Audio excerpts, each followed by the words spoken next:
Okay. Welcome, everyone, to the American Enterprise Institute. Thank you for coming, and thanks to those who are tuning in online. I'm Tony Mills. I'm a senior fellow here at AEI, and I'm also director of our Center for Technology, Science, and Energy. And it's a pleasure to welcome you all to today's event. What I thought I would do is leave the specific introductions to the panels that are coming, but I wanted to say a little bit about why we're having this event here today.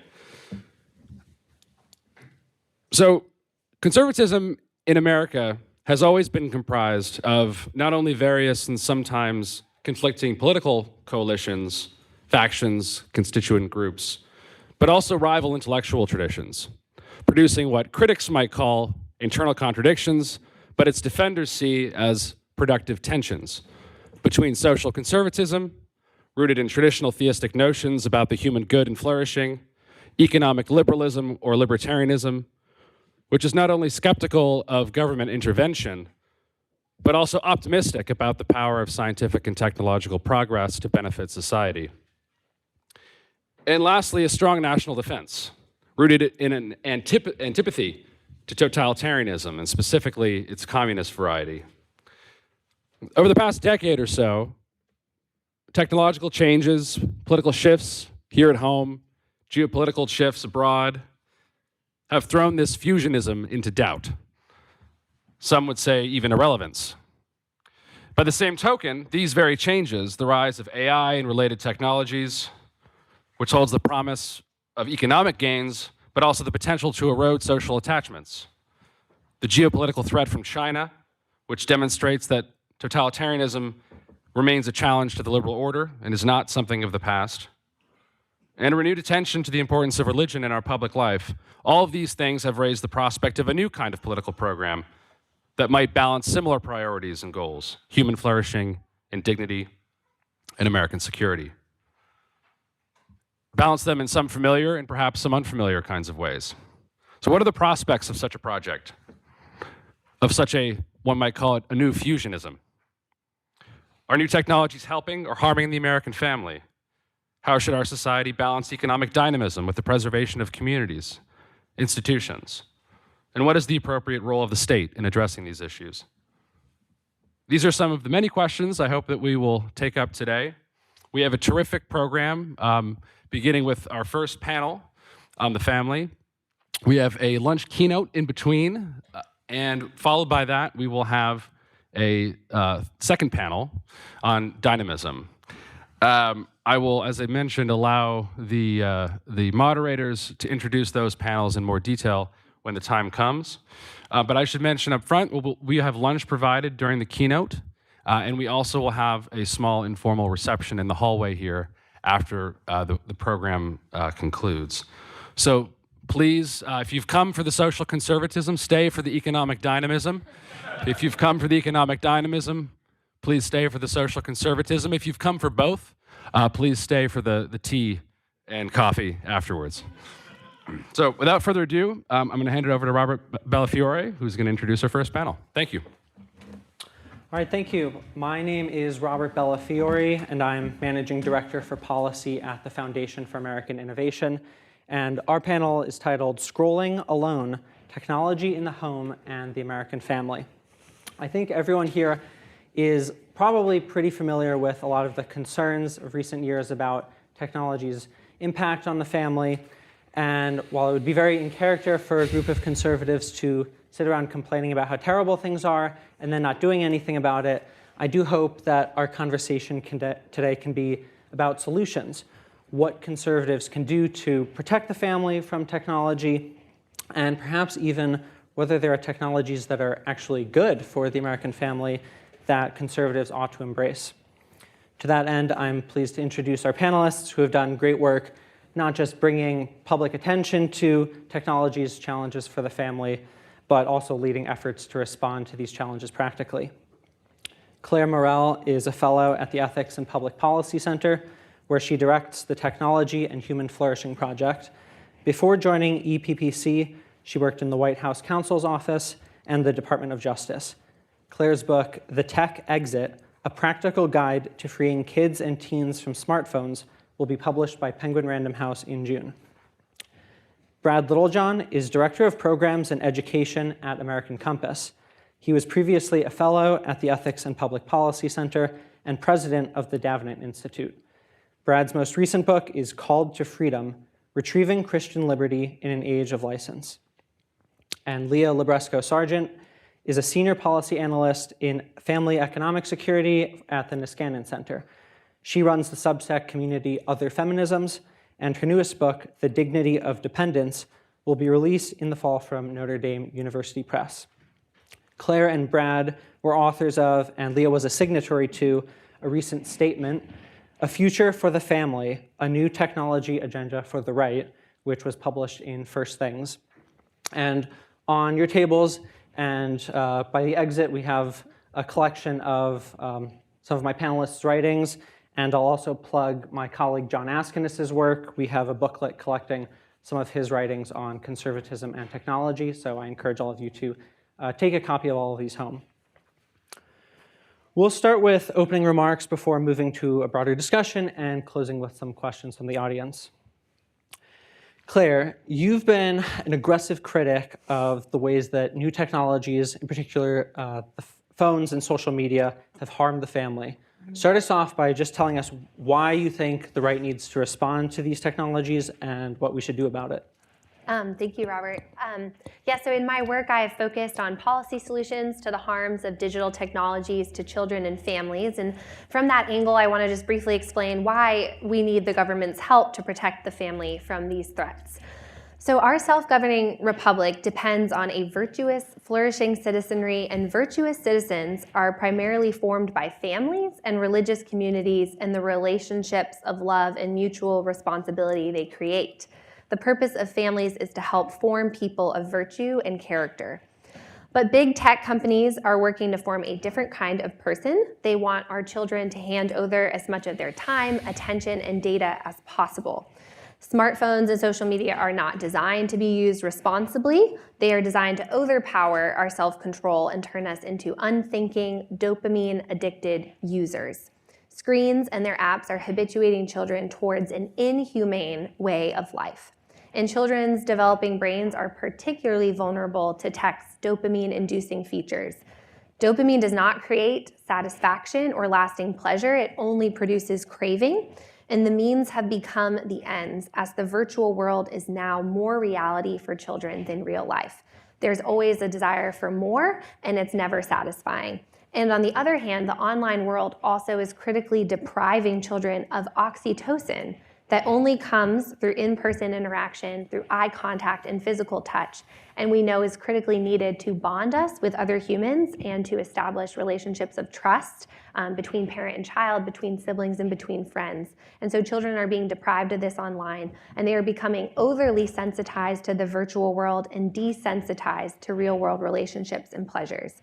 And the design of digital technology also is habituating children towards vices rather than virtue, as algorithms send children down dangerous rabbit holes of sexual and drug-related content. And kids today don't need to go looking for pornography online. It finds them on social media.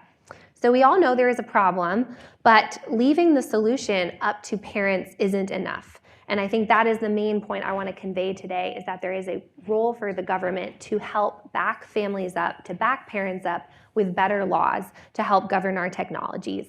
The current strategies that parents are trying to employ of screen time limits and parental controls aren't working.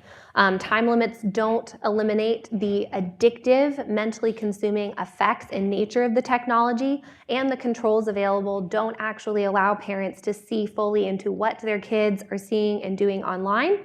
And the end result is children are being thrust into a very adult virtual world without any adults to guide them or look out for them there.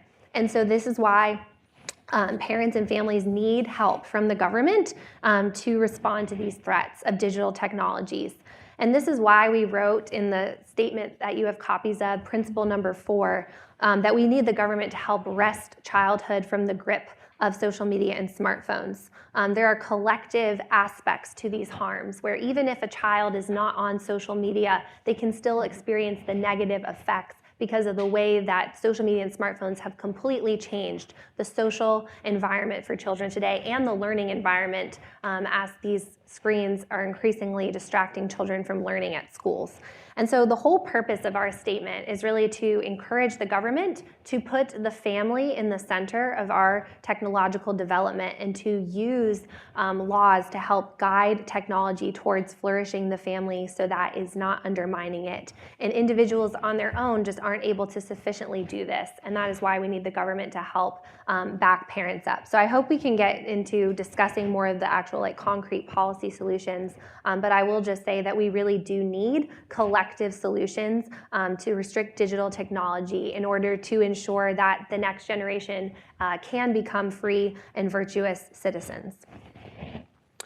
Brad, you've written about these technologies a lot with Claire, but you've also given a lot of thought to the broader political economy that's allowed these technologies to proliferate and reshape the institution of the family, as well as how the right has evolved in recent years in response to these challenges. How do you approach these matters, and how should conservatives respond? Yeah, well, last week I had the pleasure of leading a group of pastors in a study retreat for a program called Congregational Life in a Digital Age. And what was striking is as we discussed the challenges of pastoring their flocks through smartphone burnout, social media shouting matches, and pornography addictions, a number of the pastors said at the end, I really wish that I could set an example for my congregants by just getting rid of my smartphone. But it's becoming impossible to do my job without it. And I think many of us have this sense now that the smartphone has become a kind of social passport that is necessary to function in the economy and society. So we're living at an inflection point. Even as it becomes clearer and clearer that many of the technologies in our hands and our pockets are designed more to hack our brains than to help our productivity, we find ourselves increasingly unable to transact basic business without them. Now, it's not unheard of course, for a new technology to become so embedded in our economy that it's hard to participate in society without it. Right? We went through that with electricity and with regular telephones and with cars. It's also not unusual for a successful consumer product to turn out to be harmful and addictive, as with cigarettes. But what is almost unprecedented, I think, is to be facing both those problems at the same time in the same product. It's almost as if we had invented automobiles, preloaded them with packs of cigarettes, abolished sidewalks, and then gave the keys to our 10-year-olds. So to tame our technologies, we need to start making some hard choices. Either we are going to have to make a conscious effort to disrupt the gravitational pull of those network effects that Claire discussed, those network effects that draw every good, every service, every social interaction into the digital orbit. This would be the equivalent of limiting the automobile with pedestrian-only districts and public transit. Or, if that's not feasible, then we need to require that these products be redesigned for safety, as automobiles were over the 20th century. Certainly, we're going to have to take some common sense measures to protect children, at least, from addiction, and to ensure that access to our technologies is age appropriate. Right? You can't buy cigarettes if you're under 18. You can't drive a car if you're under 16 in most states. Now, anybody who dismisses this as a moral panic, I think, needs to just pay attention to the tales that are coming out of our country's middle schools and high schools, where students use their phones to swap nude photos like baseball cards. 70% of 11th grade girls report that they have shared nudes over their smartphones, and 40% of 8th grade girls. Now, none of this is inevitable. This is the result of design choices. We actually have the technology to age-gate devices and apps, and we have the technology to consistently block pornography. We have the technology to make our interfaces less addictive and to separate productivity tools from attention traps. The problem is that we've allowed bad incentives free rein so that these technologies aren't profitable enough. We need better innovation, not less. Now, policymakers don't need to stipulate in advance what better technologies would look like, but it is their task to set the constraints and incentives within which market actors pursue research, development, production, and marketing.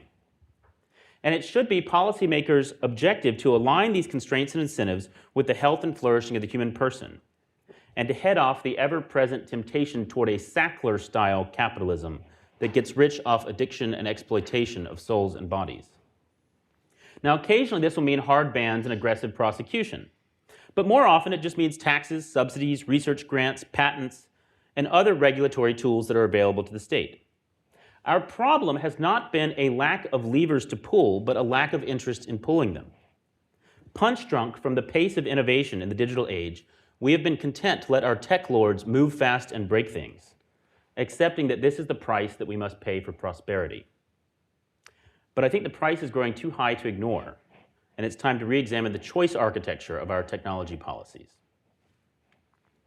And Leah, you write about family policy broadly and how the very nature of the family is being changed and maybe undermined by new technologies. I think especially of your very relevant work on IVF. And you've also written about practical ways that families and communities can still, through their own agency, work to protect their essential functions today.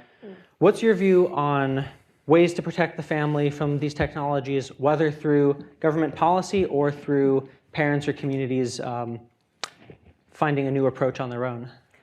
I think one of my favorite writers on this topic is Andy Crouch. And in his TechWise family, there were some things where I was dog-earing pages as I was reading, and we put into practice right away in our house. And one of the biggest ones was keeping a TV out of our living room. Not because a TV was intrinsically bad, but because it had a gravitational weight. And it kind of made the default too quick to go to the screen. It's in our basement, you have to get down there, you need permission if you're a small kid. But the most important thing Andy Crouch said wasn't take the TV out of your living room or out of your house.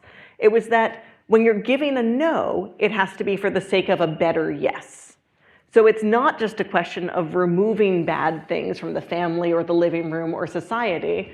Instead of a TV in our living room, we have kind of, honestly, an alarming number of scissors, given that I have a baby and a 3-year-old and a 5-year-old, but all my kids want to do is find things with lines on them and cut them out. And it is engrossing to them in a way it wouldn't be if they were constantly being outcompeted by this lesser good of screens, taking away their pleasure in dismantling paper into tiny ribbons that they then mostly pick up and put in the trash. And as they grow, the examples Andy used are art supplies, musical instruments, things that cause us to turn to each other rather than away from each other towards some outside force kind of teaching, anti-instructing, and so on.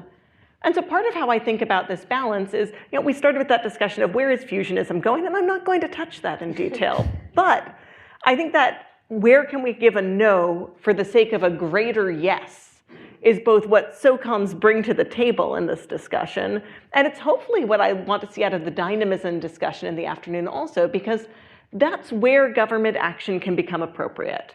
When society gets trapped at a local optima, whether it's something that isn't bad in itself, but it's keeping us because we get this stable solution that's not very good for moving on to something better, sometimes that's where the government steps in with an X prize or some other strong inducement for someone to take the risk to help us get somewhere better. Sometimes we have a local optimum that is bad in itself. We have exploitative work conditions, which people agree to because nothing better is on the table. But with a little push of banning things that are too dangerous, we can move to a society where, after the Pump Act just 2 years ago, it is easier to be a pregnant woman or a nursing mother at work, not because it was impossible to get to that higher optimum, just because employers weren't motivated to make the shift without the force of government behind them to say, you know what? This local optimum isn't accessible and isn't legal to use anymore.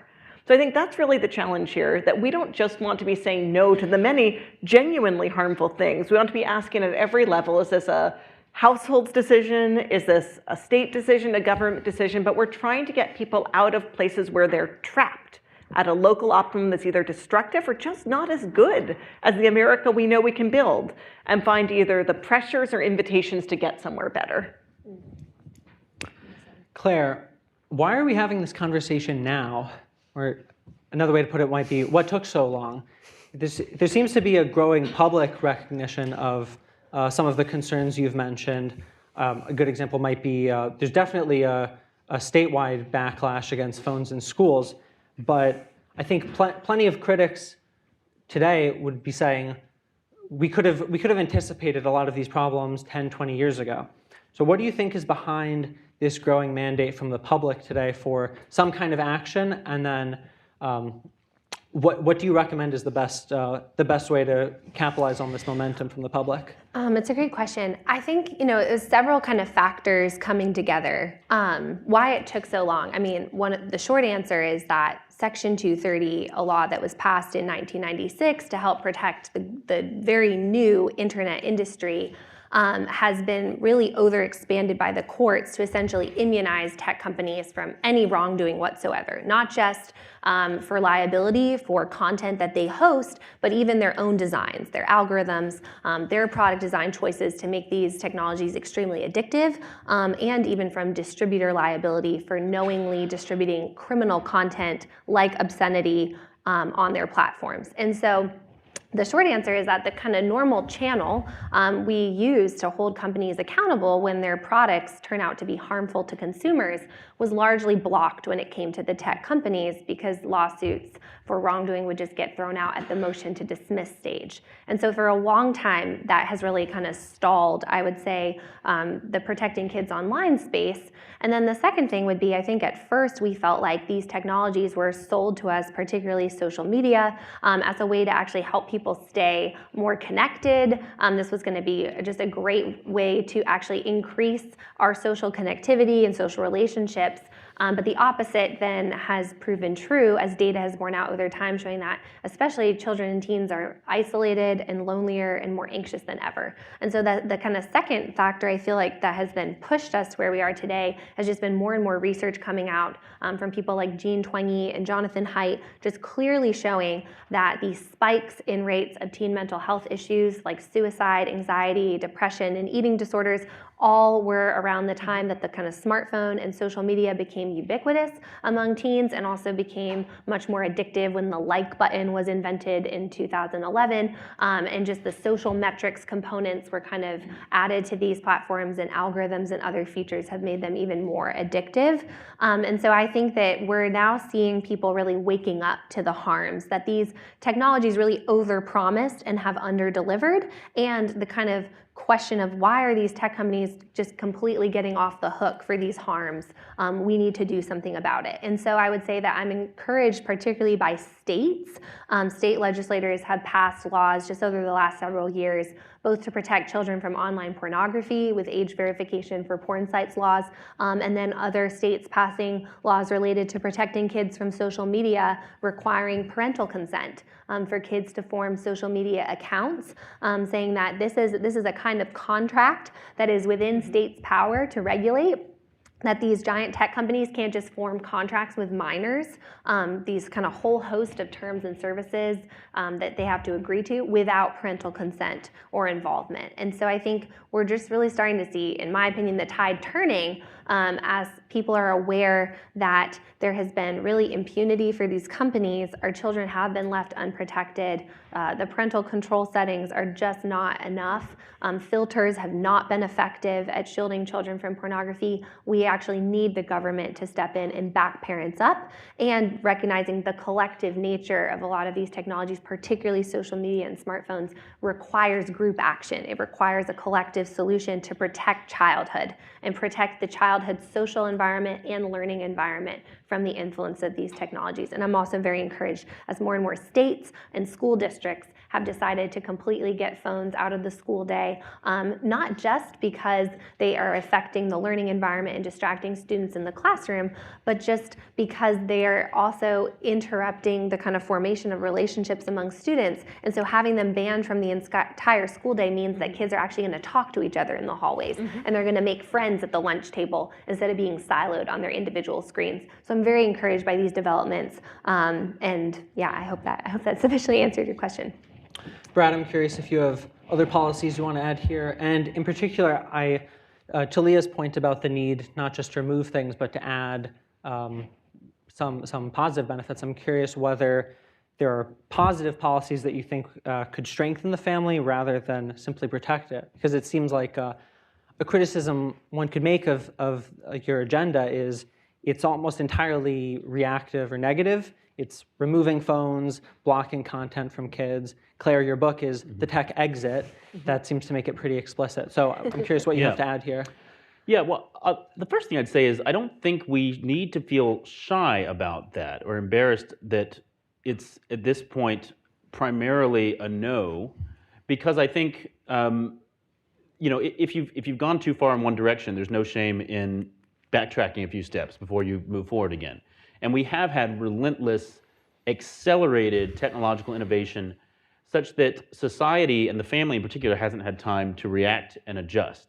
And like the issue with technology is not it's not technology as such, but it's that technology always changes the forms of our relationality, our communication, the forms of our politics, and so the structures of society have to have time to take in what are the pros and cons of this new technology, what are the promises, what are the perils, and how do we integrate those in a stable way.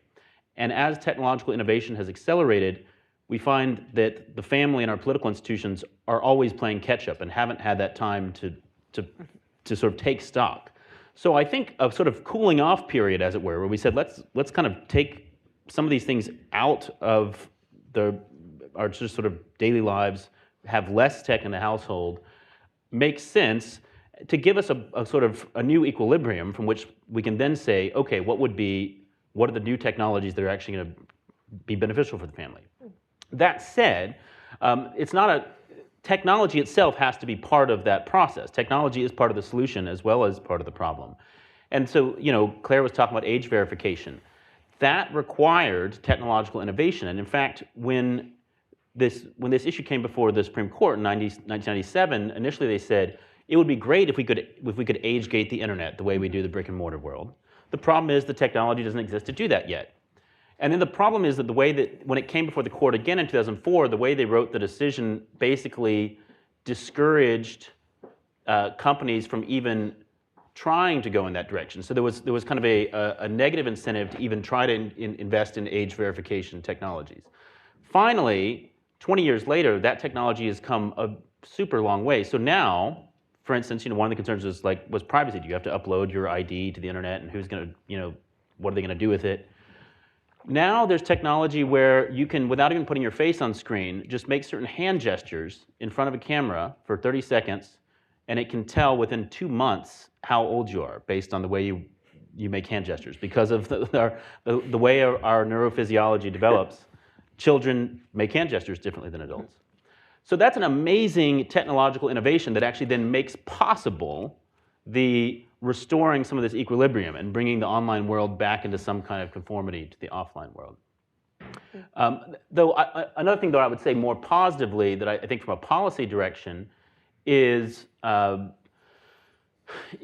where policy could actually strengthen the family through technology is I think one of the great things about technology is it's made home education much more viable than it used to be. Like I actually grew up, I was homeschooled in the 90s, right? Homeschooled in the 90s, it's a type. And my parents, thankfully I had very, very well qualified parents as teachers, but the curricular resources were terrible. And now, because through online learning, you can have education in the home with the parents involved, with the siblings, building relationships with one another, and yet getting really top quality instruction. And that, I think, is a great use of technology, and that's one in which policy can reduce. There's been a lot of improvement in this, but policy continued to remove barriers to home education. Most of those barriers were based on the idea, well, we don't know if they're going to get decent, competent instruction in the home. That's not a concern anymore. And so I would like to see home education or hybrid models of sort of part private school, part home education becoming more common. And Leah, I want to give you a chance to recommend any policies you think conservatives need to be focusing on. I think especially in your work on family policy, you've given a lot of attention to ways that we can support families rather than just protect them. So curious whether you have any policies to add here, and also any thoughts on whether there are ways that conservatives can try to anticipate some of these challenges or opportunities instead of just responding. I'm very pro us taking advantage of the real technology leaps we've had in age verification, that we can age gate in a way we didn't believe we could. The gestures is blowing my mind. I now know my computer can tell I'm Italian, I guess. But again, when it comes to kind of what will it mean to interact with technology in a positive way, how can we recognize and empower parents to do what's right? I'd kind of draw an analogy between the work I do on, financial and economic support for parents and social support for parents. When I work on what does it take for us to build and support strong families in America, I'm working on policies like the child tax credit. I'm working on policies that look for ways to let parents do what they already want to do for their child. Parents know best how to help their children. So when we help them in our tax code, we want to help them in a straightforward, minimal strings attached way where parents decide, do I want to work? Is someone going to stay home? Are we spending on childcare? Are we spending on moving closer to parents? That's all up to you. The money is yours. We don't kind of fix everything in an aggressive way of, well, here's your childcare voucher and here's your exact voucher for this. We want to support parents in an open-ended way. That's exactly what algorithms don't do when it comes to letting parents make choices with and for their kids. If you don't like the idea of the government, where we all have some kind of voice, picking and choosing winners and losers among parents, you want to give them open-ended support for every family, well, then you don't like the way an algorithm makes a choice for your kid about what they're going to see, what gets rewarded. What I'd like to see more of, and I like right to repair being part of some of these manifestos, is people need more roll your own algorithms. People need more weird bolted on pieces of how you interact with the internet. I'm a long ways from that in my own house, but that's always been a part of how I did it. I'm old enough, in case it's not obvious, that when I first started interacting with Twitter, it was by picking out 3 people whose tweets I really wanted to read and sticking the RSS feed for their Twitter into Google Reader. It doesn't sound like many people in this room did that, but that kind of approach of I want to build my own pipes, I want to make choices about what I see and in what proportions. I want to help my kids think of opening an app as being the process of making a choice about what I prioritize, not what Mark Zuckerberg wants to prioritize for me, is I think a big part of how we support parents. America's parents are pretty good. In our tax policy and our tech policy, we want to be helping them make decisions with and for their kids, not putting them at the mercy of someone else who knows what's best for them.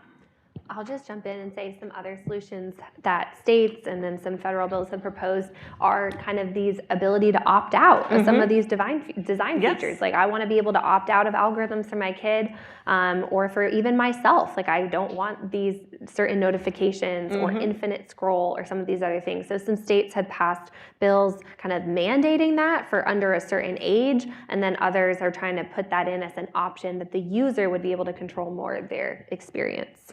And I'm suspicious always when tech is like, oh, we don't want to build it, people love the algorithm, because there's the scene in Erin Brockovich where she pours the water in the meeting and then tells them the water is from the river they've contaminated. You see the employee push it away.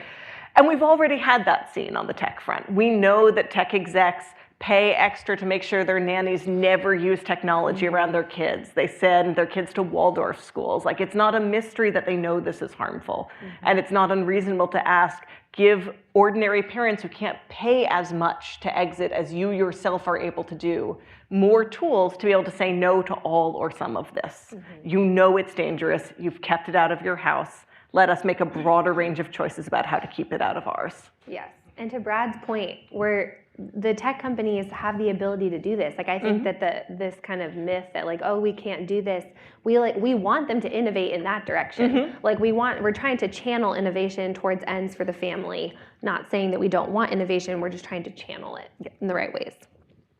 Brad, I'd like to get your thoughts on the role of conservatism in this conversation. All 3 of you signed the statement, "A New Technology Agenda for the Right," but looking at the signatories and also your recommendations, I thought one might also have titled it "A Technology Agenda for the New Right." And you and Claire have both criticized the free market, anti-regulation side of conservatism in recent decades. On the other hand, a lot of these problems just seem new. It's not as though Reagan had the wrong approach on smartphones, say. So how should we understand this event's title, "The Future of Conservative Technology Policy"? Is it a matter of conservatives applying consistent principles to new circumstances, or is it a matter of conservatives realizing they need to change their principles? Yeah, so I mean, on the statement, I would say we were actually really pleased with the range of signatories that we got. folks definitely identify the new right, but folks who maybe historically would identify more with the old right, and really coming together, recognizing that this moment calls for a more muscular policy response, and laissez-faire isn't going to cut it. Now, and I think we could say to some extent this is a response to new conditions, though not totally new conditions. We've had this at other points in American history. I think the best analogy is the early 20th century, where the conservatism is about defending the American way of life, defending the American family against centralized totalitarian threats that would disrupt it and exploit it.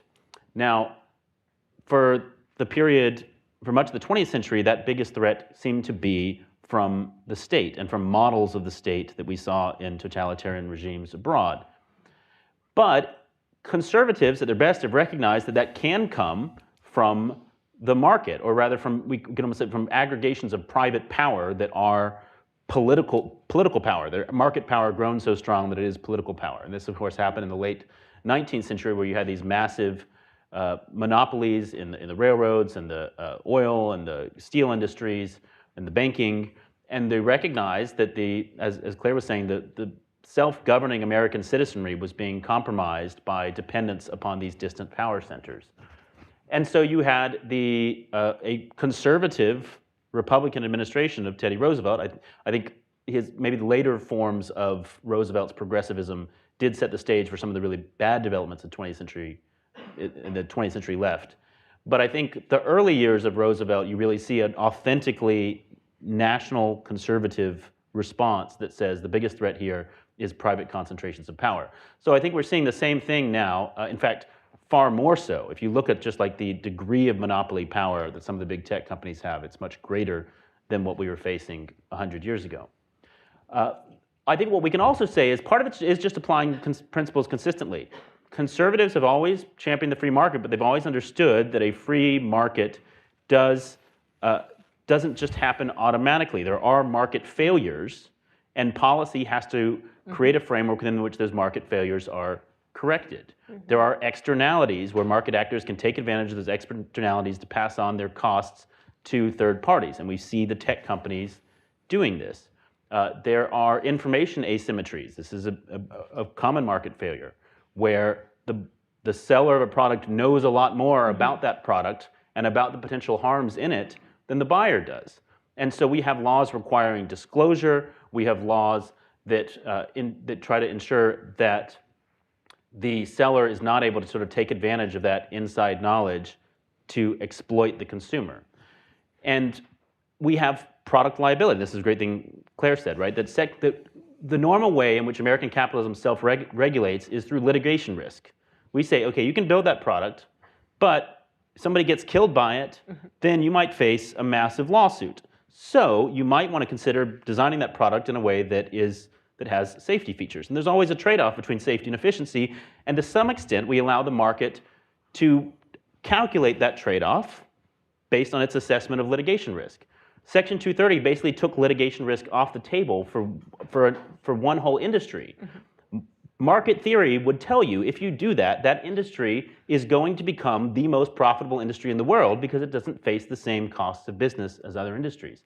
And that's exactly what's happened. So a lot of what we're calling for is just for conservatives to get back to really consistent free market principles and not make special allowances in favor of special interests.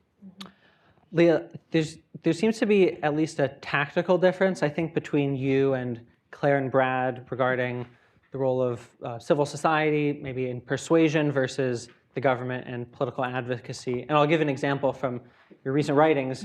Leah, you recently wrote, "Opposing euthanasia begins with care for the weak, but it ultimately depends on simply telling the truth about the human person."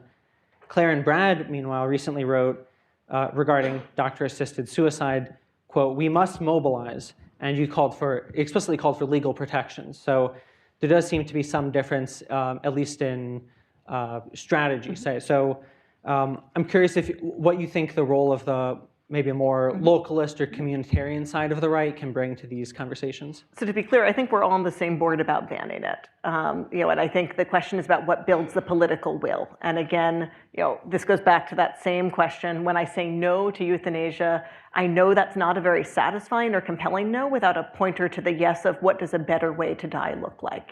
Why is this attractive to people? Why does it feel like more control over your death is necessary? What social supports have eroded to the point, or just a lack of presence at other people's deathbeds, fail to imagine how you yourself might want to die.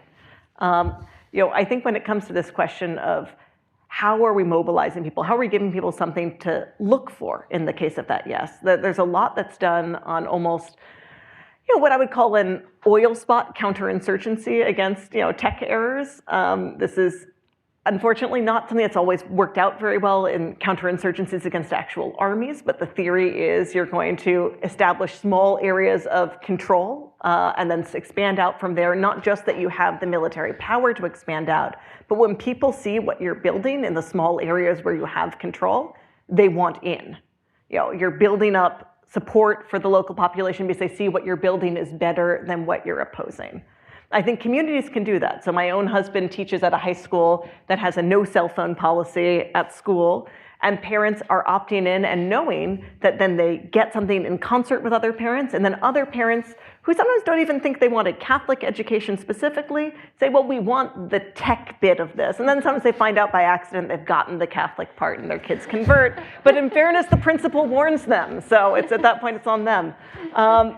But I think it's that question of you need enough space sometimes to show people the vision of the yes you're fighting for, and that builds the political will for the no. I'd actually, for your bigger question about kind of the realignment and the pretty varied signatures, I'd love to draw you a brief political compass, if you would allow me. Sure. Yeah. I think you can think of this as kind of a division between, the techier people and the less techie, more social conservative people, along with the more fearful people and the more optimistic. I'm around here. And what you see on the fearful side, on the social conservative side, is this sense of what's happening isn't good, and we just need space away from it. We need to retreat back to something that was working better. Maybe we'll build out from there, but we've got to hold on to our old way, which worked. On the fearful tech side, you see something else that I think is also depressing, where you see, well, it's a complicated market. I need to build something someone will fund, so I'm going to build Bumble for scooters, and you get like an enormous amount of life poured into things that ultimately aren't very ambitious or very worthwhile. Up here in the kind of pessimism but high-tech area is where you get like, well, I know what teenage girls like. I have an infinite auto-scroll of anorexia memes. The VCs love it. The hockey stick goes straight up, right? And then on the optimism side, where I think we can build the more useful alliances, and where I think we have a lot of those signatories coming from that area. You have social conservatives who say, we want better. We don't think we can just retreat. We're working through real problems and different problems. And so the question is, how can tech or social connections help us build a society that's resilient enough where people believe they can die well in the arms of their family, right? That's what we're fighting for. And that won't just be a retreat because of the old social technology no longer exists and can't be rebuilt in the same form. It's a question of how will we innovate and use both technology and other forces to say we have to do better by the most vulnerable in our society. And when it comes to that tech contrast between pessimism and optimism, again, I think it's the contrast between infinite anorexia auto-scroll and building rockets, developing vaccines, saying we live in a really exciting time. And I think this wing of the political compass is the side that still believes that America is the greatest country on earth, and that because we have such an extraordinary capacity to build, we can make pretty serious errors, and we can export those errors globally, and we've done that, in the past. But we degrowth or give up. We want to build something better, something we're really proud to hand on to our kids, not just, well, we fenced off some of our worst mistakes. It's we've given you something we're proud of. We can't wait to see what you build. All right, in our last few minutes before we move to Q&A, let's move from tech policy to technology itself. The title of this panel mentions technology in the home, but we've been discussing a lot of how to get technology out of the home. So in just a minute or so from each of you, are there new technologies that you think belong in the home because they actually strengthen the family? Are there any that parents should be embracing today? I will just say, in starting this answer, to respond to something that Leah said, I think that fundamentally, like even what my book, The Tech Exit, advocates for, is that the no to screens is a positive yes to other things. And I think that there is kind of a necessary taking away of something to even be able to lift our eyes up to have a vision for something else. And so I feel like there's actually a natural progression that we first have to restrict the technologies that have proven to be very harmful for childhood, namely smartphones and social media, and almost push through this kind of point of resistance to get to the other side, where then children actually see for themselves that their lives are so much richer off of these screens. And what's interesting is this has kind of happened at these schools that have gone smartphone free, is it took kind of the policy to actually help students to even see a reality that they couldn't see before. And so I do think that in some of these kind of policies, that there is almost a necessary restriction first before we can pursue other better ends. And then just briefly on the home, I mean, I do think that there are technologies that can support the family and particularly support the parent-child bond. When we think about that the purpose of families is really to help families pass down traditions and values and beliefs to the next generation, and to strengthen those relationships, what are technologies that support that? And this sounds really basic, but I was thinking through this question and I was thinking about just the power of videos and photos for passing memories down to the subsequent generations. And I feel like our technologies have improved that cameras today can provide just amazing memories and treasures that really actually help to transmit those things and to kind of form memory. Now, I think they can be overused. Actually, studies have shown that we don't remember something as well.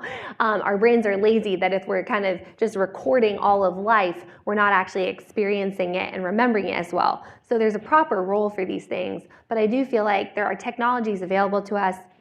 I was even mentioning to Brad earlier that we don't do it all the time, but the power of using a video call for my children to talk to their grandparents has actually established and strengthened that relationship in ways that their relationship with my parents, even though we don't live close, is a lot stronger than mine was with my own grandparents, because I mainly only saw them once or twice a year and then talked to them on the phone sometimes.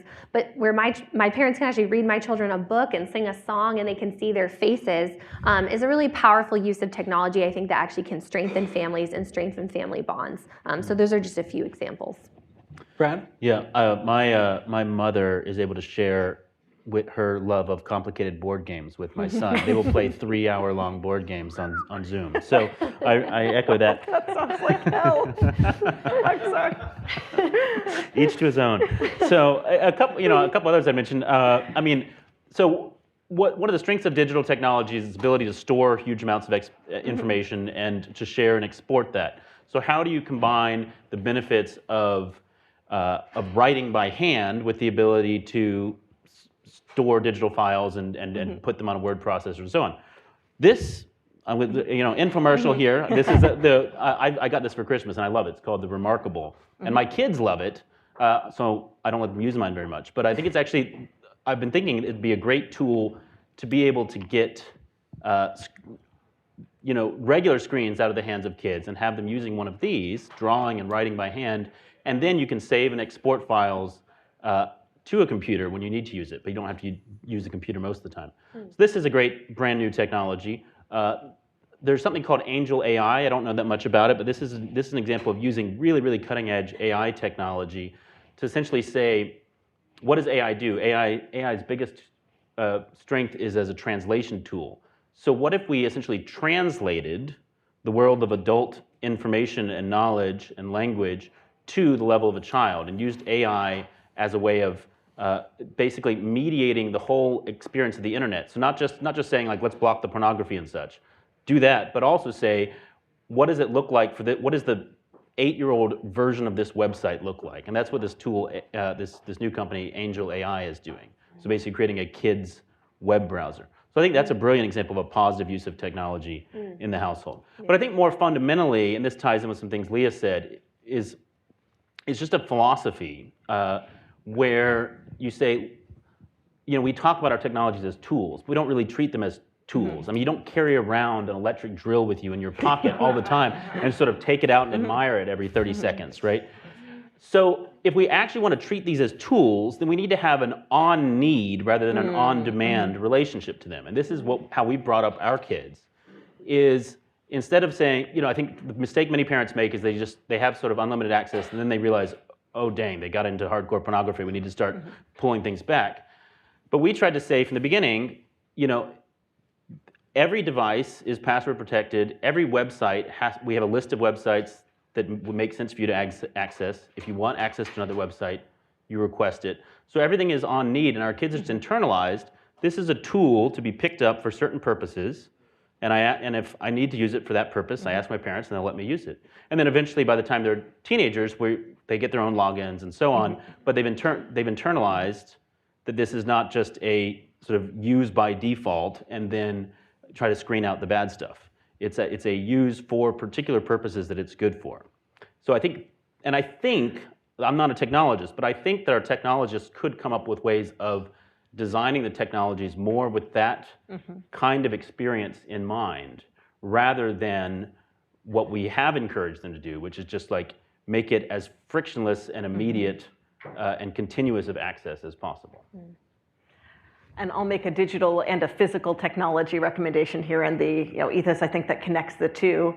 I really like the essay, an app can be a home-cooked meal, where the idea is that instead of just, again, being a consumer of what someone else has built for you with the affordances and attitudes that it contains, it's good for kids, including to start building their own tools to solve a specific problem, which I really like your, it's a tool for a problem framing. And that might be, I play with my grandmother, on Zoom, but I don't like the dice roller we're using. I want to write our own dice roller. I want to make something that just the two of us use, a bespoke artisanal app, basically, that's meant to solve a particular problem for me and my family, me and my friends, just me, to organize my thoughts. And it's a good way of approaching technology and forces kids from a pretty early age to think about what are the trade-offs I'm making in terms of ease, thoroughness, how is it serving us? The other plug is for my bike. It's a very good bike. It's an electric cargo trike. It's how I got my kids to school this morning. And every morning I plunge down our 30-degree hill in an exposed box in front with 2 wheels in front for the kids, 1 wheel in back for me, and enough assist to get back up the 30-degree hill at the end. And what do these two things have in common? They're slow, they're local, and they're exposed.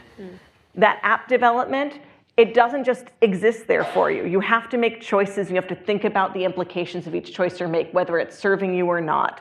My bike, technically maxes out at 20 miles an hour, but it doesn't get me places fast. I make choices about where to go, what I'm doing, why I'm going there. They're local. When you make your own tools, your little bespoke artisanal apps for the people you love, it's about that particular person. It's not about scaling up. It's not about an entrepreneurial mindset in a big sense. It's a sense of how is what I'm doing here serving someone I love and serving our relationship. And in the same way, my bike means it's always kind of more valuable for me to go shop locally, even when the grocery store is more expensive, because we can get there easily on the bike. We see people, we're moving slowly enough that it's easy to stop in a way that it's not in a car, to talk to a friend that we see walking by. And both are exposed. We're out in an open box. We can yell to people as we go by. I actually know what the microclimates of my neighborhood feel like because I turn a corner and feel how the temperature drops 5 degrees from the tree cover, right? It causes me to know the texture of where I am in a different way because I'm exposed to it in a way I'm not in a car. And when you're making apps or tools for yourself and you're thinking of them as tools for the people you love, you're actually exposed to their needs and your needs. And it's a lot less motivating to design an app that makes your grandmother now hyper competitive in your game, taking away from the fun. If you start to notice that, you'll pull back in a way that a tech person serving a faceless horde of millions of customers won't. And you start to think, is this serving the good of our friendship? Is this serving the good of our love? And ultimately, we need our kids to have that degree of discernment, both to make their own choices and to be voters who vote in politicians who support them. All right, we have time for a few questions from the audience. I think we have people going around with mics. Yes, in the back. I am a retired technology industry executive, and a long time ago in a galaxy far away was involved in an experiment to deal with this type of issue at an early stage. and it was copying what has been done in the movie industry for almost 100 years, and that is self-rating. So if website or social media were required to self-rate, and they did so deceptively, then they would be sued or would be guilty, and this doesn't fall under Section 230 because this is how you rate yourself.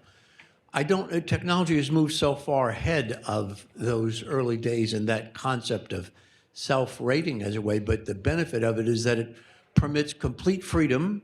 You can have XXX rated or, GP rated, whatever you want to do.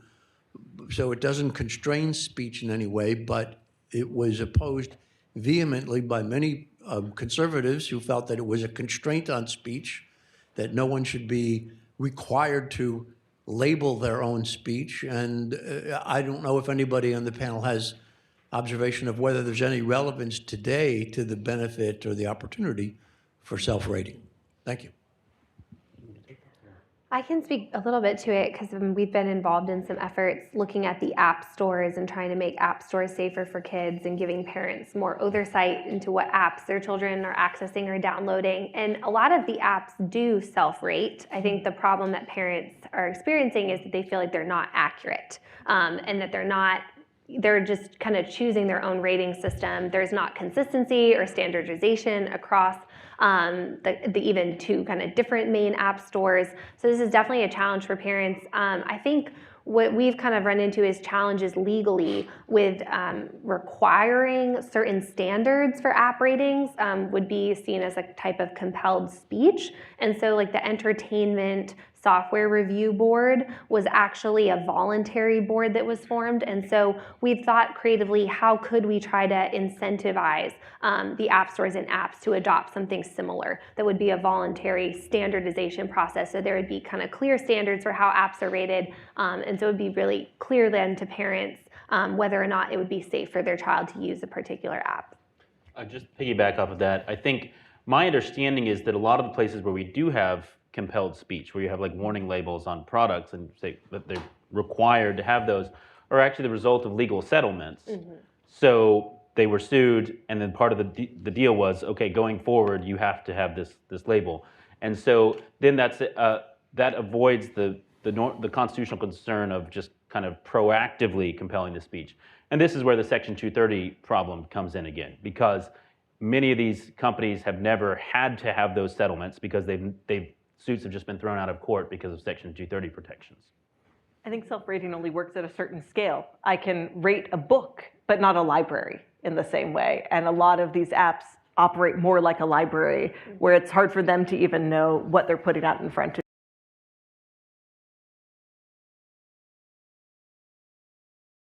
See, on the right? My right, yep.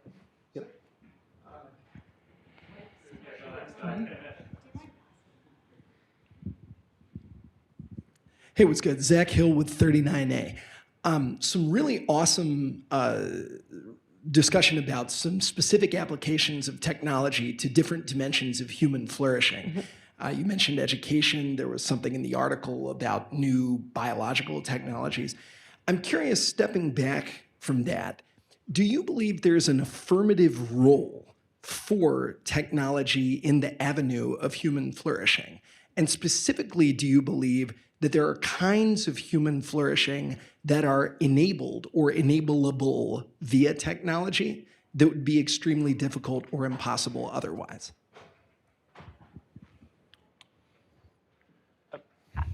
I feel like for me, the most obvious answer is that it's kind of the same virtues of many challenging epistemological problems, right? Just working very hard at the edge of what we know, which is often the first step to doing technology, is a way of knowing and loving the world better. And that zest to go to the peripheries is a good instinct in humans, as long as it's turned towards like a real contemplation of what is the world, how do I come to know it, and then how do I turn this to serve the people I love?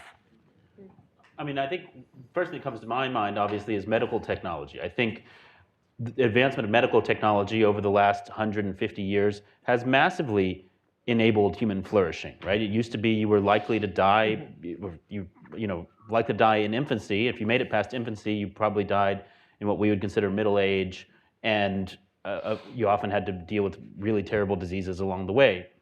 So medical technology has made possible greater length of life, greater quality of life, but I think the error lies in thinking that we can keep more and more will keep being better and better, right? And the reality is there's a point of diminishing returns where you're trying to artificially extend life and not really improving quality of life and or satisfaction with life. You have this sort of grasping at one more year, one more month.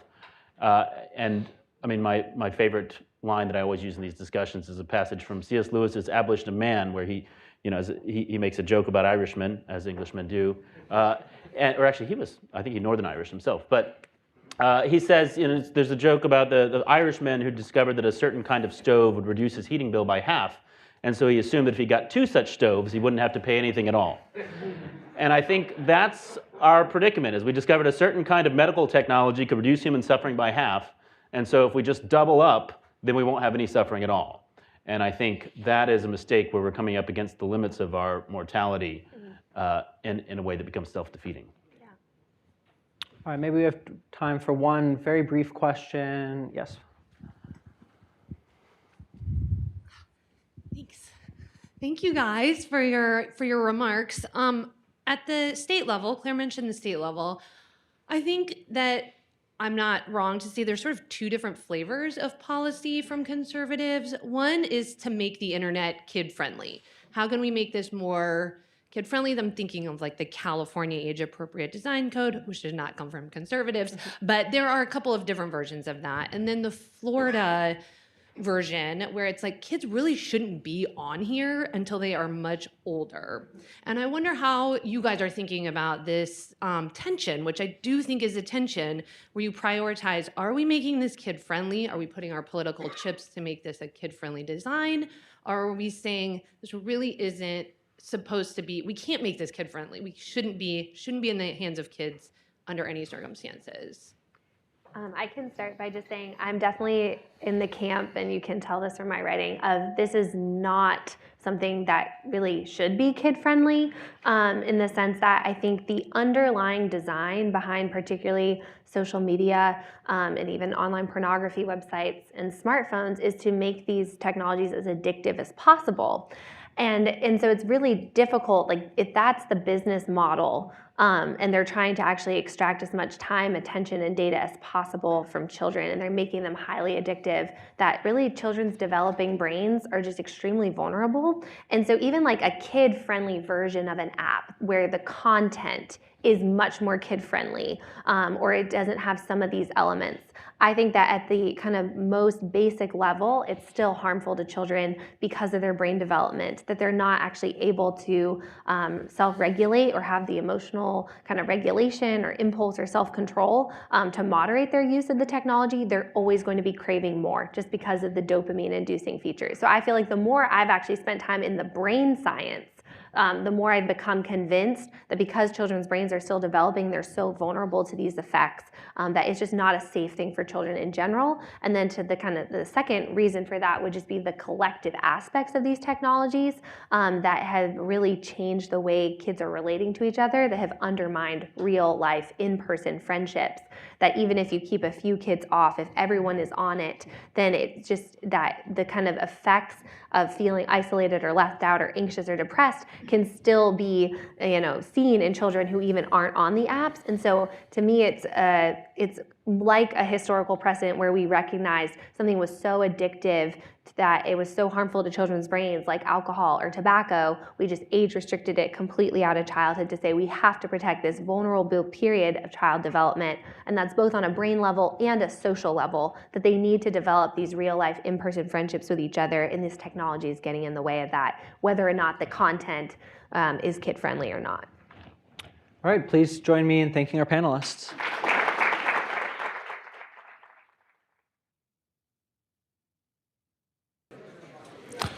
Okay. Thank you, everyone, for coming. If you would please take your seats, we're going to begin our lunch keynote here in just a moment. For those of you who weren't here earlier today, I'm Tony Mills. I'm a senior fellow here at the American Enterprise Institute and director of its Center for Technology, Science, and Energy. It's a pleasure to have you here. Hope you had a chance to get some lunch and find a seat. It's a pleasure today to welcome Catherine Boyle, who will be delivering our keynote, followed by a discussion with Ari Schulman. So, as many of you I'm sure know, Catherine Boyle is a general partner at Andreessen Horowitz and co-founder of the firm's American Dynamism practice, which invests in companies supporting the national interest across aerospace, defense, manufacturing, energy, logistics, and critical infrastructure. She sits on the boards of Apex Space and Hadrian Automation, and is a board observer of Saronic Technologies and Castilian. There is probably no better person to be delivering a keynote address for today's event, the topic of which is dynamism in the American family and the future of conservative technology policy.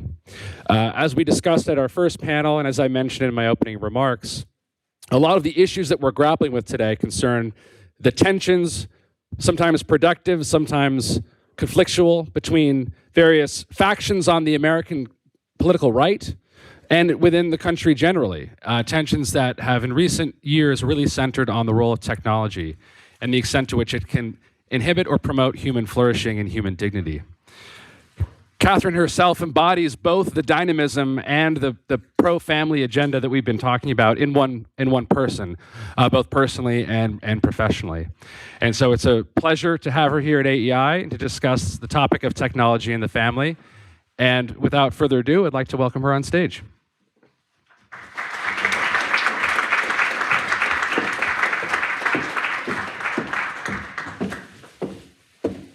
Thank you so much, Tony, for that very kind introduction.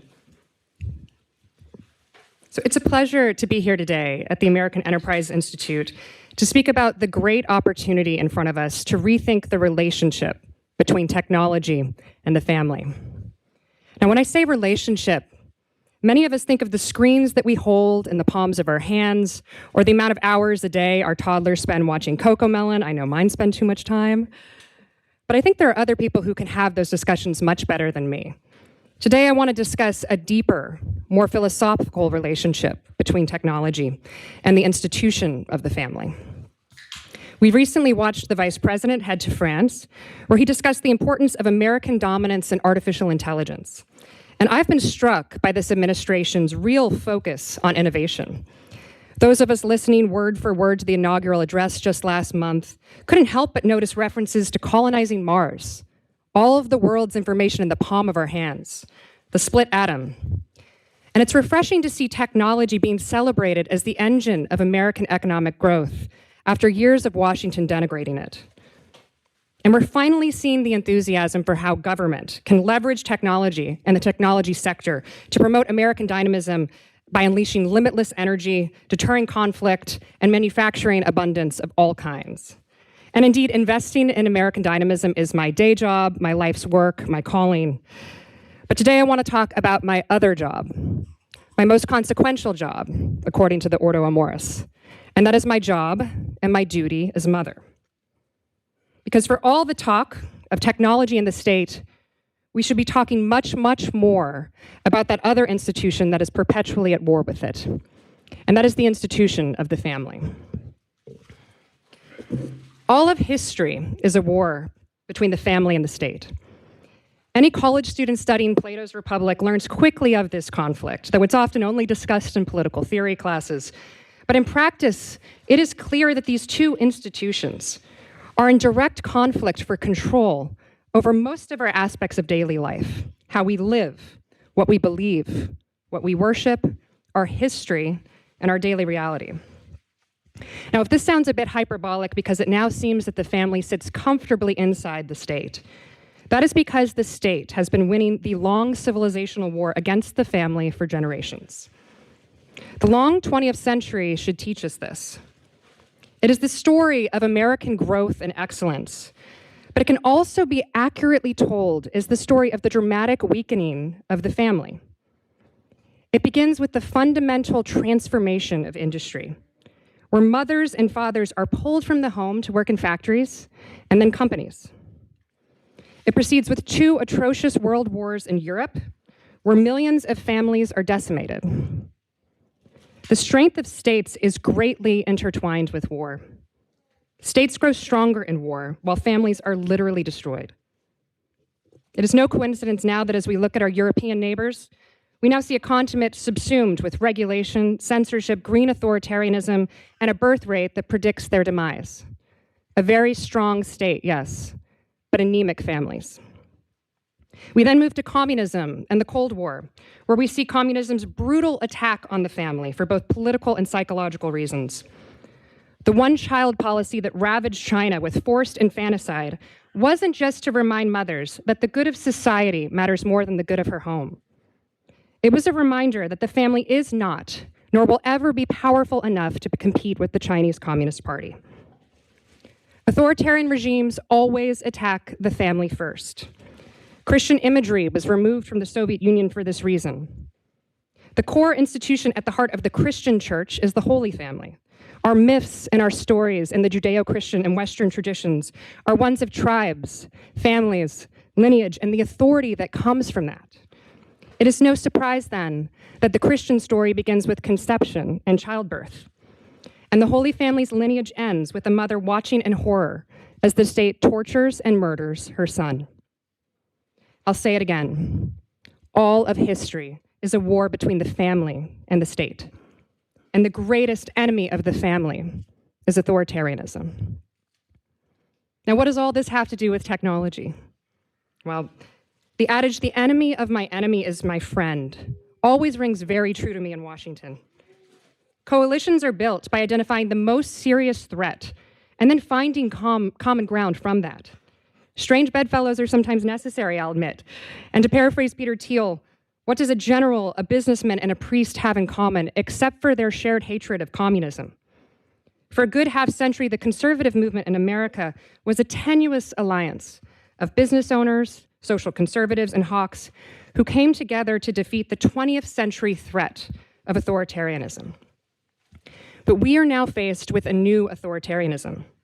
The tech industry, once able to peacefully bury its head in the golden sands of California, has now woken up to its most important choice: to ally with the powers of the state, as big tech did during the COVID era, becoming a useful pawn of the authoritarian censorship apparatus, or to rapidly course correct and ally itself with decentralized authority. There is no greater decentralized authority than that of the family. And the philosophy of the early internet at its nature is one, too, of decentralization.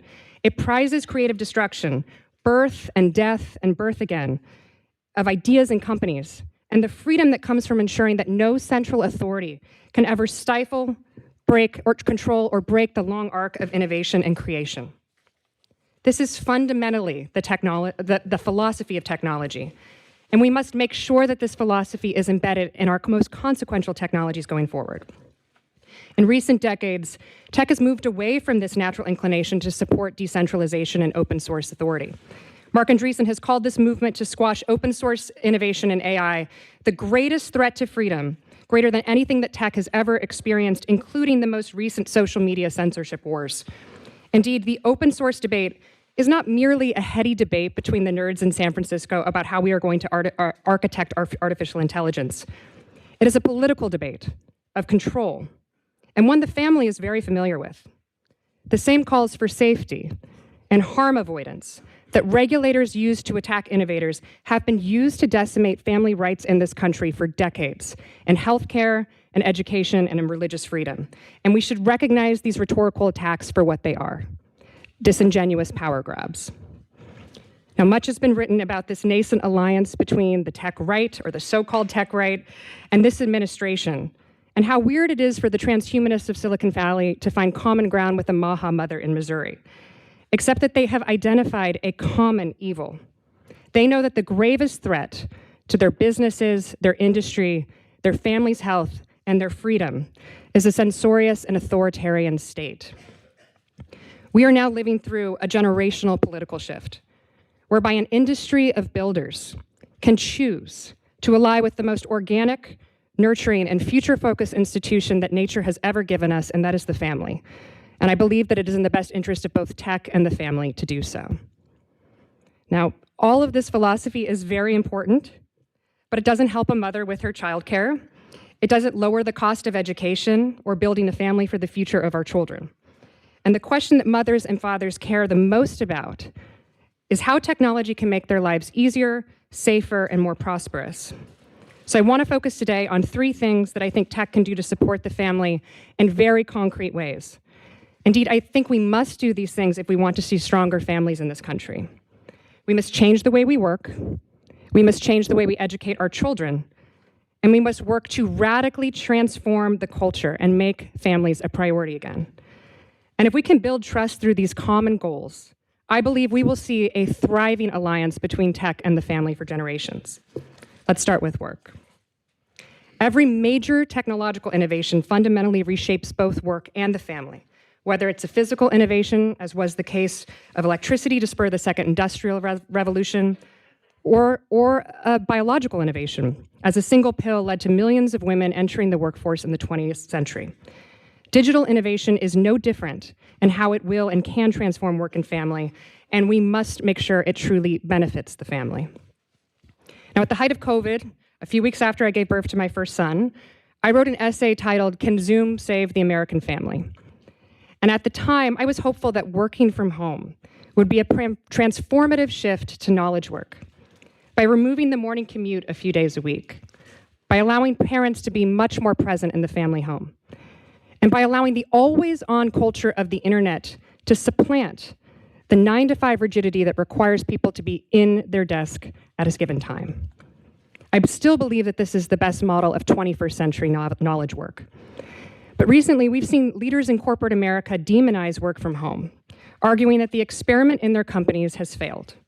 Now, I will concede that work from home does not always work. It doesn't work when companies are building in the physical world or operating in the physical world, and it doesn't work when, yes, a company or a government is focused on downsizing or reducing headcount. But I believe that work from home should become a common benefit for working mothers of young children. The white-collar workforce is becoming dominated by women, and women are now graduating and entering college at rates much higher than men, an obvious problem for anyone in this room who believes in biology and is watching the macro trends in the Western world: the declining birth rate, the increasing age of new mothers and fathers, and men dropping out of the workforce entirely. Now, there are some in tech who hope that the deus ex machina of this situation and economic productivity will be automation and artificial intelligence. But tech must not make accelerationism its singular contribution to this moment.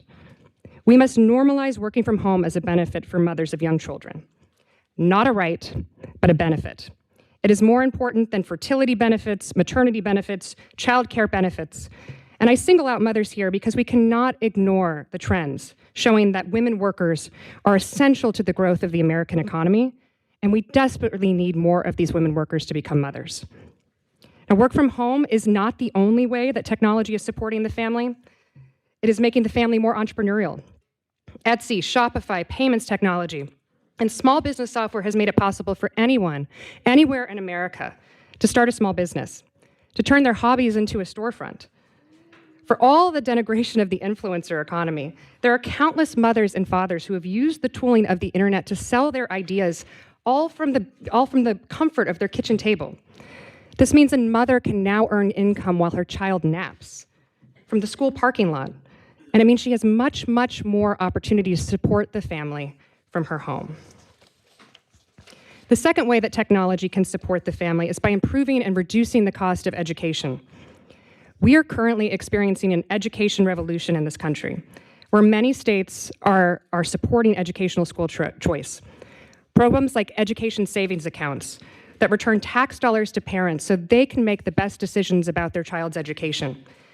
Technology is the backbone of the education choice movement, from instant verification to compliance software to the payment layer that returns the cash to parents, to new products, to tutoring, to lesson plans, for homeschooling.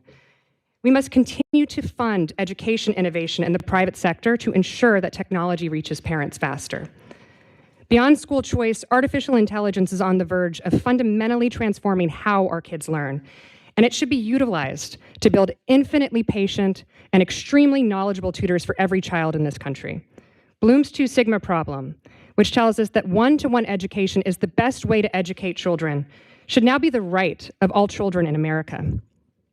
The learning revolution that's beginning will reshape elementary education, and it should fundamentally allow us to rethink how parents prepare their children for 21st century life. Now, the final thing that I think tech can do is likely the most important, and it is often overlooked.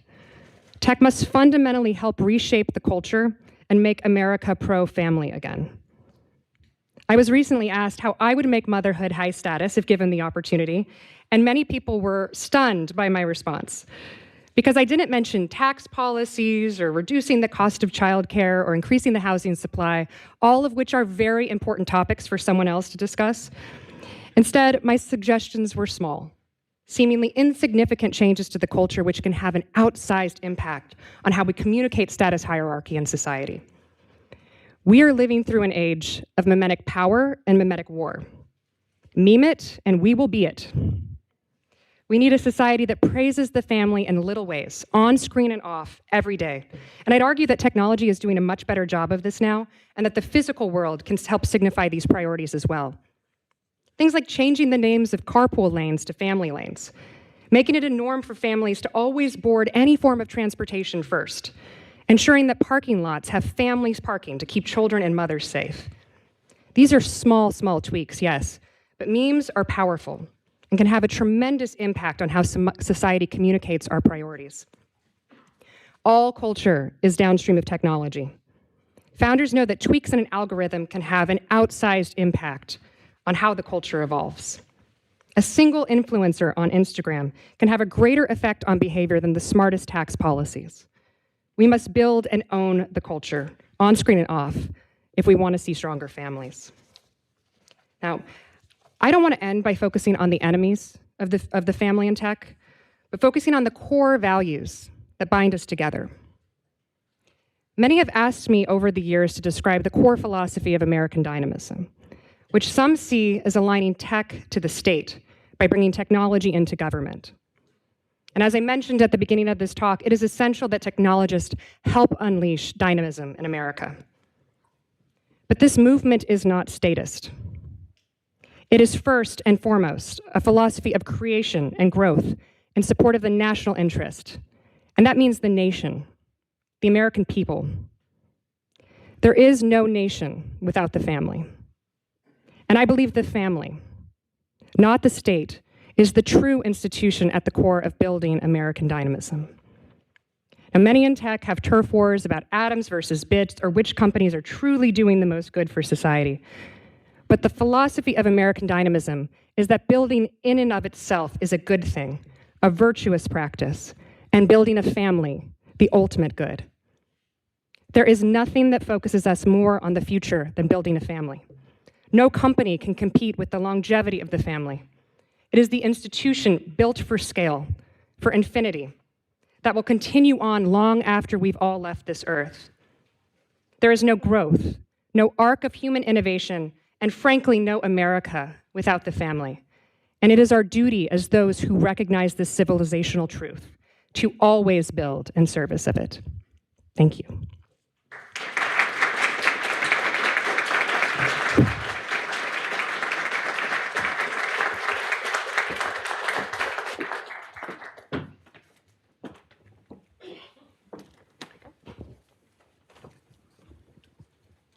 I think our name tags are switched here. Are they? Oh, should you can all, we'll switch then. Sure, all Make right. it easier, just in case anyone's confused. Yeah.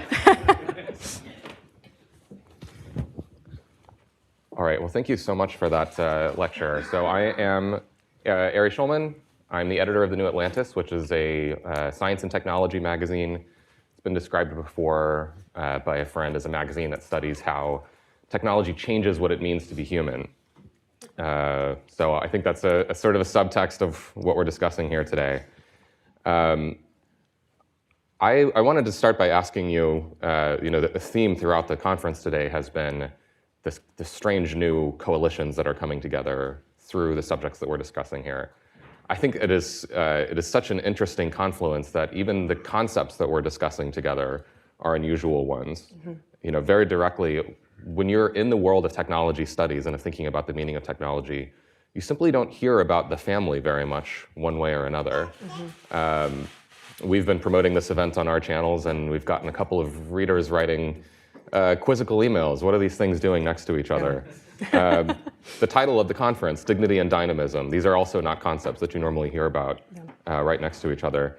I wanted to know what experience you've had as you've been promoting or just talking about this concept to people in the political world and in Silicon Valley. What kind of reception you get? How friendly people are to this? Are people confused by talking about these things together? So it's interesting because I would have expected the same thing. I mean, you think, what would anyone in San Francisco care about this topic? Throughout my career, when I first started talking about this, and of course I only really felt confident to start talking about this when I became a mother, the number of people who reached out to me, and I'm talking about very famous, technologists, founders, asking for, these are such interesting ideas, like, how are you raising your family? Like it is incredible to me, the excitement and the enthusiasm from strange pockets of the universe that comes from this topic. So what that tells me is that Silicon Valley, is known for what's known as its high degree openness. Mark Andreessen always talks about this 5-factor test, and the best founders are just on the extreme of openness to ideas, openness to things, and that makes them a little kooky, makes them a little off at the frontier, right?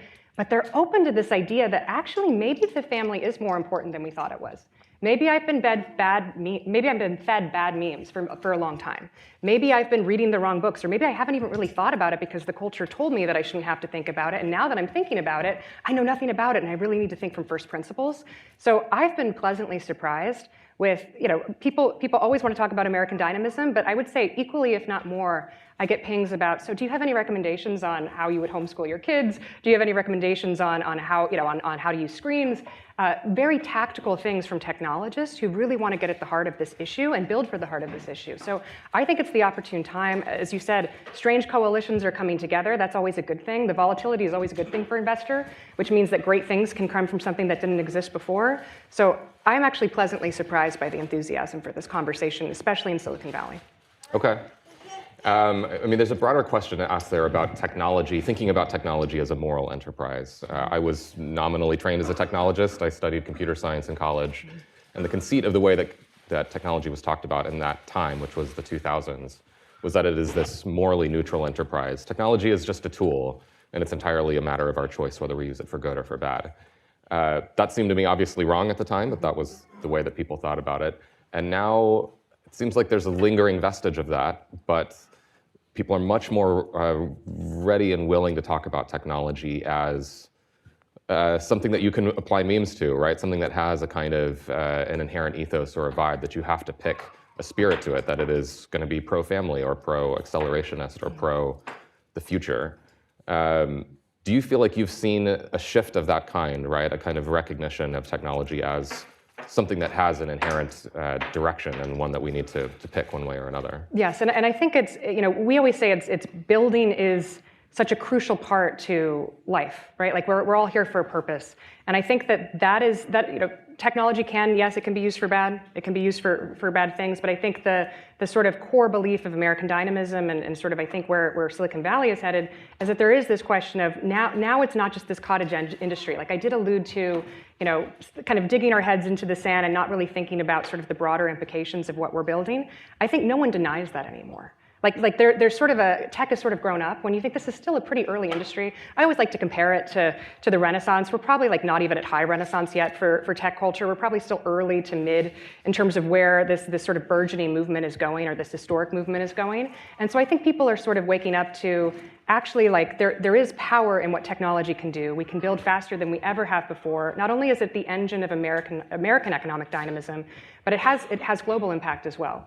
And so I do think there are a lot of people thinking about sort of the implications of this technology, but I also think there's a wariness that there is a pocket of society, and I mentioned it for the last few years. I feel like many people came to Washington and felt like they were just being told how bad they are constantly for wanting to build anything.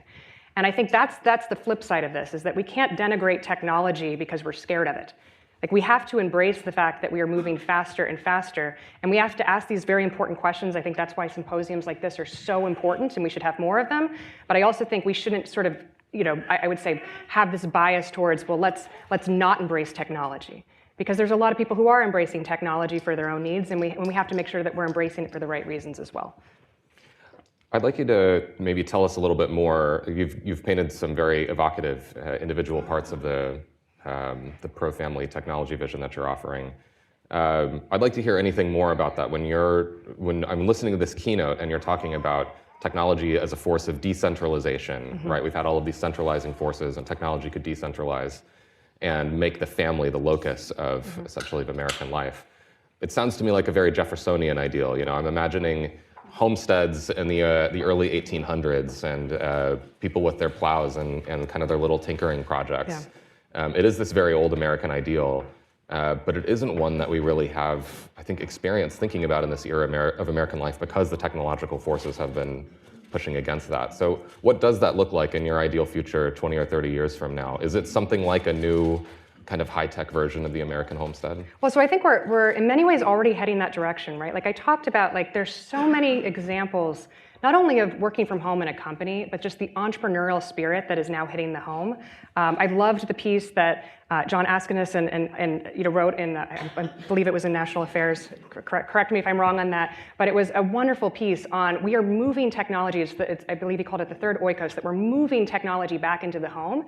And when I think about sort of the kind of long 20th century, as I said, where we sort of took the mother and the father out of the home, I often look at my own mother who, 30 years ago, if I were in the place that I am today, I never could have had both a family and this job.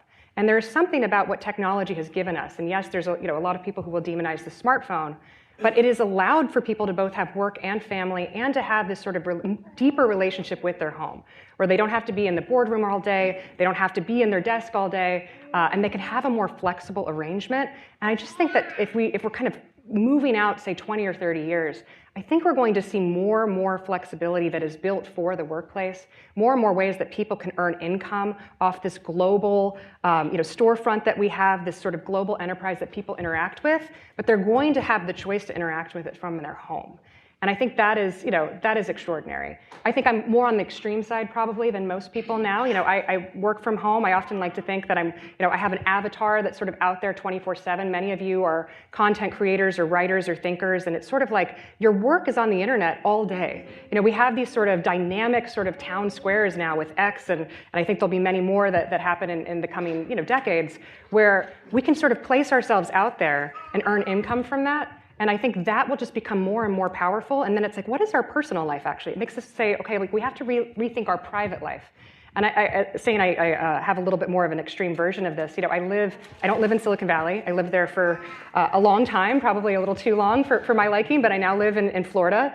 But I live in a suburb. And my work life is very, very divorced from my private life. I don't think my neighbors ever ask me what I do. I go to the school just like all the other moms, and I have this very sort of private life that is divorced from the thing that mediates my public life, and that is the screen.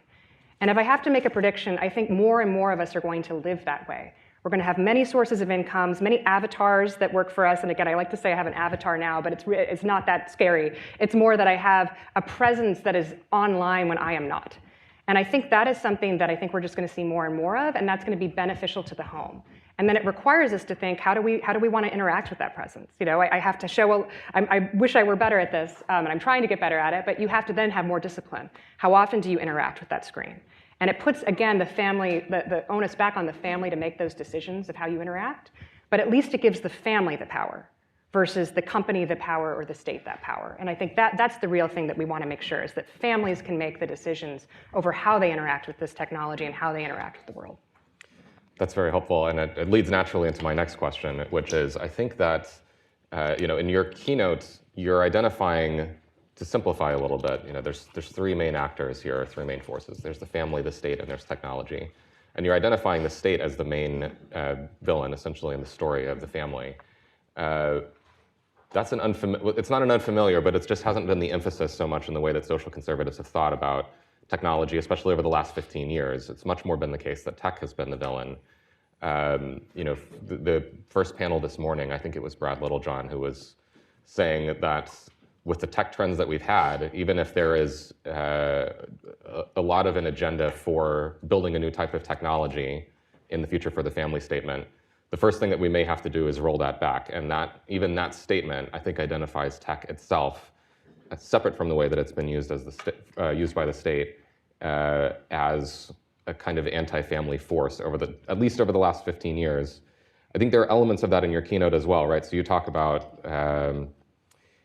in your story of this conflict, you say that it begins with the fundamental transformation of industry at the turn of the century, where mothers and fathers are pulled from the home to work in factories and then in companies. That's clearly a technology story in itself. So I'm wondering how you think about that. Do you essentially agree with social conservatives that tech has been an anti-family force just recently and you're trying to turn that around? Or are you saying that emphasis has been mistaken and it's only been anti-family because of the way that it's been caught up in the state? Well, one thing I'll say is I think sometimes, the previous panel was talking about sort of when we want to say what kind of good is there, I think in technology, one of the answers was medical innovation. We can all agree that that's good. But I would actually say that we should divide digital innovation from biological innovation. And I actually think when I read this statement and when I've heard a lot of the concerns from social conservatives over the years, there's actually been much more concern with the biological innovation.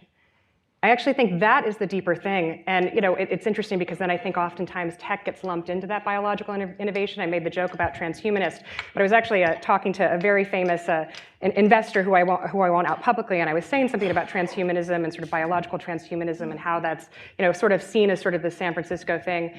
And he said to me, he said, Catherine, how many of the people that you work with in tech have ever thought about these issues from a transhumanist standpoint? Do you think anyone actually thinks about that? And like Google or Facebook, are they thinking about these things? No, they're parroting the ideology they've been given from Harvard, Stanford, Yale. They're parroting as NPCs like what they have heard from institutions, from the bureaucracy, from the AMA, from all of the political organizations. They don't have some sort of transhumanist philosophy that's leading their daily life. There might be a pocket of weirdos in San Francisco that have this, but the vast majority of the tech industry has been captured by something different, and that is political entities. And that is an arm of the state. And I think we need to reframe it for that reason, because I do think that it is very convenient to demonize tech for all of our problems, but a lot of the problems that social conservatives are most concerned about started before the internet even existed, even before the government was working on it. So I think we just have to make sure that we're not demonizing something because, oh, they've allied with the state, and now we hate them, and so now we're going to ally with the state too to fight back at them. I actually think there are fundamental issues, and the core of those issues actually has a lot more to do with the state than it does with the technologies. When you say biological developments, are you talking biotech or something broader than that? Well, biotech, I think there's a lot of biological things that we could point to that are not developed in Silicon Valley. I mean, in Silicon Valley, we always talk about how probably the center of biotech is Boston. It's these are two different ecosystems, two different types of people. Yes, Silicon Valley is working on some of these issues, but I actually think I was thinking about why is it this is sort of a work in progress that I think we're living through somewhat of a transhumanist moment.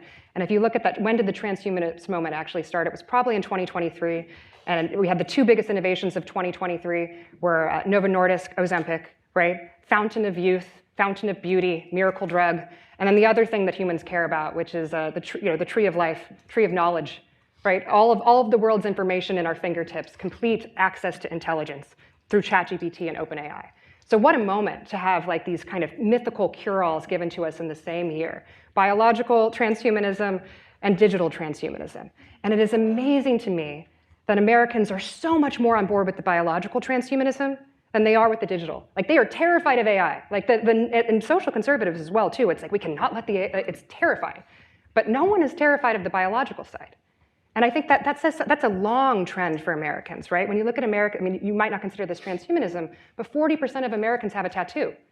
We are so fine with experimentation on the body in a way that we are not fine with experimentation in digital innovation. And if you ask me why I think that is, and this is only a theory, I think it's because we have experts that tell us it's okay. We have a whole apparatus with the AMA, bureaucracy, people who are experts that tell us everything is fine. And we've had decades of that, of experimentations that have gone awry where we say, oh, but the doctor said it was okay. Or all of these experts said it was fine. But we don't have that sort of safety net to make us feel safe as we jump into innovation on the digital side. And so it feels more chaotic. But I would argue if you're putting those two things together, which one has been a better friend to the people in this room? In my personal life, the thing that has impacted my life more is digital innovation. It has allowed me to work from the home. It has allowed me to have a job like this in a way that my mother couldn't have had a job like this. It has allowed me economic freedom. And so I think we, in some ways, have to reframe and sort of pull those things apart, not lump it all together, not think they're two ecosystems, understand why one is so embraced and one is so hated, and really rethink the relationship for our own benefit. Wow, there's a lot to respond to there. That was very long-winded. No, we hadn't talked about the biological part of this as much when we spoke before this keynote, and I didn't quite know how much in agreement we were about that. So I'm trying to pose a way to draw this out. I mean, part of the challenge, and I think the problem that you've identified is, it seems like the force that you're talking about is in the state, but it goes beyond that as well, right? So on the one hand, part of what you're talking about is that there seems to be a public demand for that kind of biological transformation. If 40% of people have tattoos, there's some desire in that that's being expressed. And then even on the state side, if you look at the critiques that have been made of that kind of unholy alliance of forces, it extends far beyond the state. It is very state-like. It functions like a state, and yet it involves all of these institutions, academia, nonprofits, the educational sector.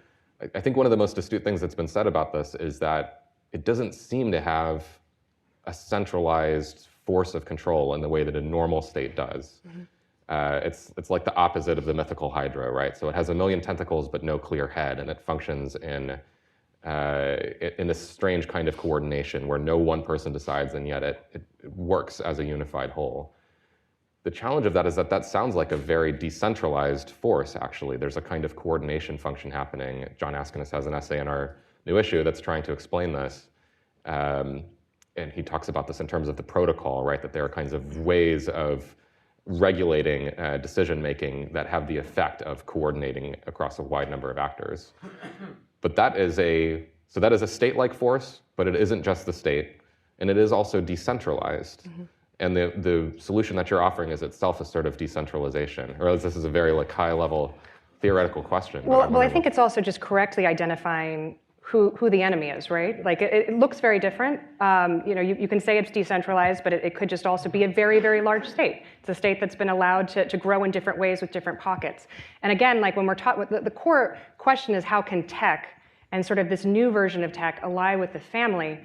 Tech is just as worried about this sort of amorphous thing that is regulating it, and is worried about sort of the growth that's happened over the last, I would say, 50 years in the same way that the family does. So I think even just correctly identifying that is the issue, right? Like that if that is truly the real villain, then we have a lot more in common than we think we do. We have a lot, the tech right that is now spending a lot of time in Washington has a lot more in common with this group of social conservatives and families that have cared a lot about this and maybe don't recognize that actually their natural ally is this group. And so I actually, we can argue about how centralized or decentralized it is, or sort of who actually is entailed in that sort of amorphous thing. But just the fact that we're now both looking at that as the problem, I think is huge progress for this amorphous alliance and group that can come together and actually identify the real problem. That's helpful, yeah. So I think that leads naturally to my last question, which I think I'll make my final one, which is a lot of what you're suggesting practically does seem to require not just a neat separation between technology and the state, but a new and different sort of relationship. There are all kinds of examples we can bring in here, right? You just mentioned Silicon Valley people are in Washington a lot more, right? We've got Doge, which is like this kind of tech world-inspired attempt to make the government more efficient. There's all sorts of ideas floating around in Dynamism world about American greatness projects that involve new ways of getting the state to do grand technological projects, new sorts of Apollo programs. And even in some of the examples you cited, right, so if we're changing the names of carpool lanes, that requires going through the state. If we're doing educational savings programs, that requires passing legislation that gets vouchers to be legal and creates the right compliance infrastructure.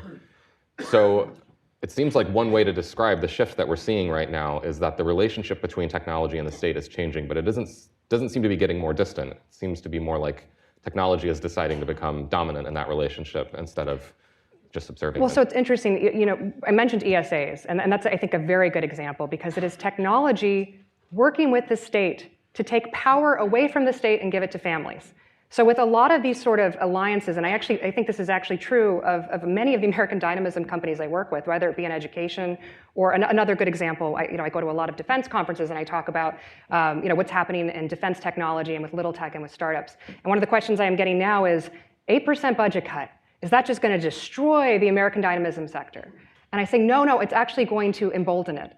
Because what you are doing is you are making the state more efficient, you are getting rid of personnel who are unnecessary, you're getting rid of contracts who are unnecessary, and you are allowing for competition with little tech that is going to ultimately make tech better, it's going to make those companies thrive, but it's also going to make the state stronger but smaller. It's going to change the bloated issue that I think we've all seen in all aspects of the state, this bloat, this blob, this amorphous thing that we are talking about, and technology is actually going to help on that end.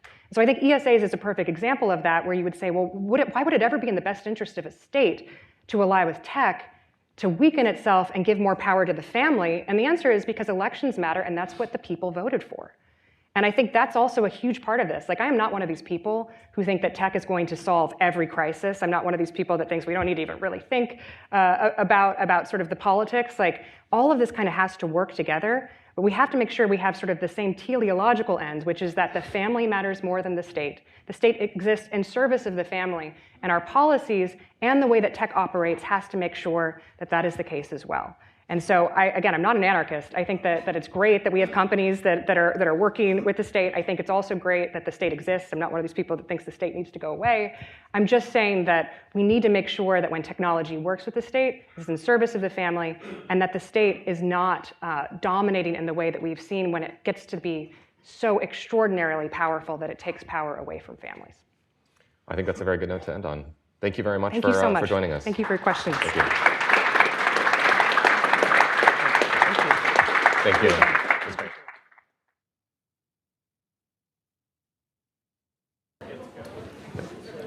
My name is Santi Ruiz. I'm the senior editor at the Institute for Progress, a nonpartisan innovation policy think tank. It's a great honor and a privilege to moderate a panel with panelists of this caliber. I'll also say, just separately, it's a special pleasure for me because my first job out of college was on the media relations team here at AEI. So thank you to our hosts for this event and for giving me my professional start. Our panel is called Progress for Whom? And our panelists are, from my right, Christine Rosen, a senior fellow here at the American Enterprise Institute, also a columnist for Commentary Magazine, a fellow at UVA's Institute for Advanced Studies and Culture, and a senior editor in an advisory position at the New Atlantis. She's written many books. I'll mention one in particular is especially relevant to our conversation today. That's The Extinction of Experience, Being Human in a Disembodied World, was published last year, highly relevant to today. John Askinis is a fellow at the Center for the Study of Statesmanship at the Catholic University of America, where he's a member of the politics faculty, also a senior fellow at the Foundation for American Innovation, or FAI.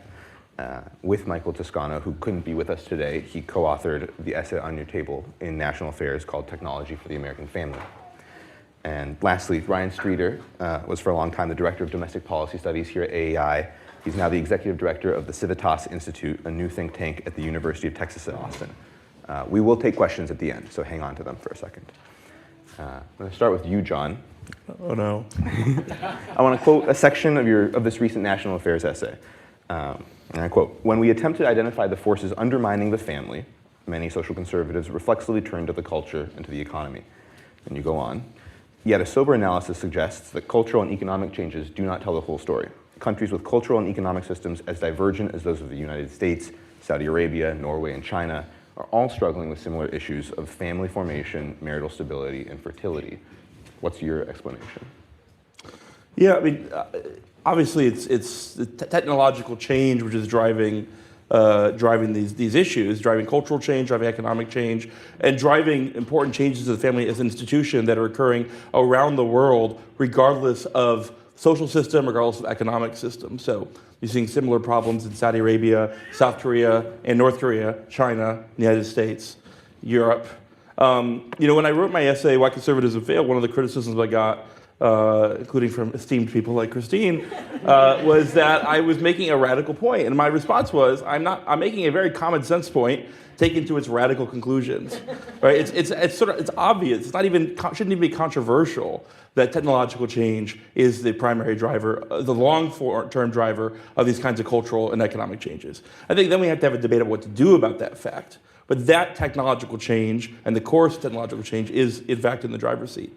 Seems obvious and is evidently evidenced by, we could talk about the deeper evidences of it. And before we have Christine, definitely, and Ryan respond, when you say the force is undermining the family, and largely technological change, will you just say a little bit more about what you meant there? Sure. I mean, I think so.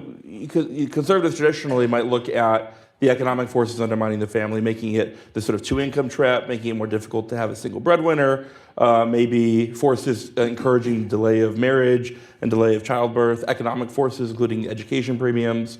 You might look at cost rises in cost of living in some areas. And then you can have the response to that, which says, no, actually, those choices are downstream of culture, right? You can look at the rise in what people want. Maybe people don't want to have a family as much, and there's a lot of evidence that decline of fertility is due more to the opportunity cost of you can't, now that you can travel more cheaply, not being able to travel with your kids is it's more costly to give up luxury vacations to Europe or some such. Or you can look at changing ideas about the relationship between men and women, et cetera. But then if you take a long view of both of those tracks, they come back to changes which are rooted in technological changes, advancements in what were the affordances of the tools that we use, driven by, in the end, scientific research. Right? Obviously, the pill is very large among them, but it can be everything from the Industrial Revolution to Catherine was talking about the changes that digital technology is bringing to the family and to the economy. So that's what I mean by technology is upstream of both economic and cultural change. Christine, do you want to maybe recap or flesh out your response? So we've settled our disagreements. We had like a 4-hour lunch. It was fantastic. And we continue to have little debates on the side. But one thing I would suggest we think about, and it's particularly compelling after listening to the keynote speaker today, is that it's very easy to elide important distinctions. So when you have someone who's going to profit from AI educational bots say to you, it's one-to-one. We know this is the best thing. What that means is not what one-to-one is, a human being teaching another human being. They mean a bot teaching a human being. That is not the same thing. When we want to talk about things like opportunity and freedom and all these great terms of which I'm a huge fan, we're not talking about the fact that if you bring work into the home, as many of us already have done, you absolutely dissolve the distinction between public and private worlds. And it's not so simple as saying, well, you'll just be more disciplined when you answer your boss's email who says urgent, texting you. There are so many ways in which we actually have to try to guard private life, which is family life, that technology has dissolved. Now, does that give us some other choices and opportunities? Of course it does. But this conceit that when conservatives are concerned about things like virtue, values, family structure, that is not the same thing as convenience, efficiency, all of the other things that are promised with technologies. And we must maintain a distinction when we talk about what one thing is doing to or for another. Ryan, when I was asking you guys about what you should touch on, one point you flagged is you might be the lone voice on this panel. I don't know if this is true, but you might be the lone voice on this panel saying that stagnation is a bigger threat to the family than dynamism. Will you flesh that out for us here? I don't know that anything that I would say is logically or philosophically inconsistent with what John and Christine have said right now. I think as an empirical and historical matter, you want to reckon with some realities, which I think are pretty self-evident now. I think it's harder to argue against them than for them. Including the idea that when you live in a dynamic place, which almost by definition is a place that's utilizing technology economically to advance. And when I talk about a place, I'm talking about like a metro area or a region compared to another. I think the evidence is pretty compelling that families do pretty well in very dynamic places, which means new things starting, new companies starting, powered by new ideas, expressed through new technology. which means with new companies starting, with new activity on that front, you also are making irrelevant existing incumbents in that area. And that means businesses close, and some of the new ones that start fail. A good many of them do. And so the notion of creative destruction gets this sort of negative connotation that it's a destabilizing force for people, and that places that are kind of obsessed with technological change are actually worse for families.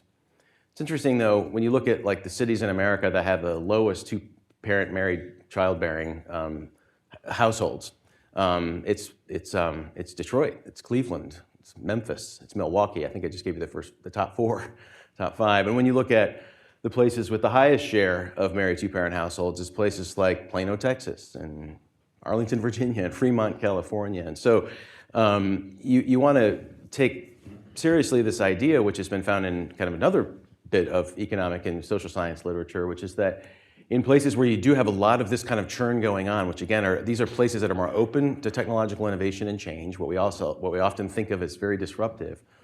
You have higher rates of job satisfaction. Edmund Phelps, Raiko Bolojov, Gilfi Zokla, there've been these really great economists who've done really interesting work looking at places that have more new things starting. And by new things, I mean expressed often in new companies, which means other companies are going out of business in the same area. There's a whole churning aspect to that kind of marketplace that people experience upward mobility in this country by job hopping. And that goes for working class people and middle class people and not just everyone at the top. And I've made this case for a long time, and people don't like to hear it, but I just think it's harder to argue the opposite, is that working class people, and we have a definition that we use, developed right here at AEI in partnership with the Brookings Institution a couple years ago, very think tank kind of thing to do. We spent an entire year defining what we meant by the working class through 12 meetings and lots of charts. But it's the only one out there that I can find. I think it's pretty good. And when you pull that group out of surveys, and I look at some of the other work that I was just citing, you find that in these types of areas, there's high levels of job satisfaction with the people that we said are supposed to be the losers in all of that. And then you go to places where you've had incumbents close, not replaced by anything new, and that's where you have pretty much every social dysfunction that we can think of in areas of great stagnation.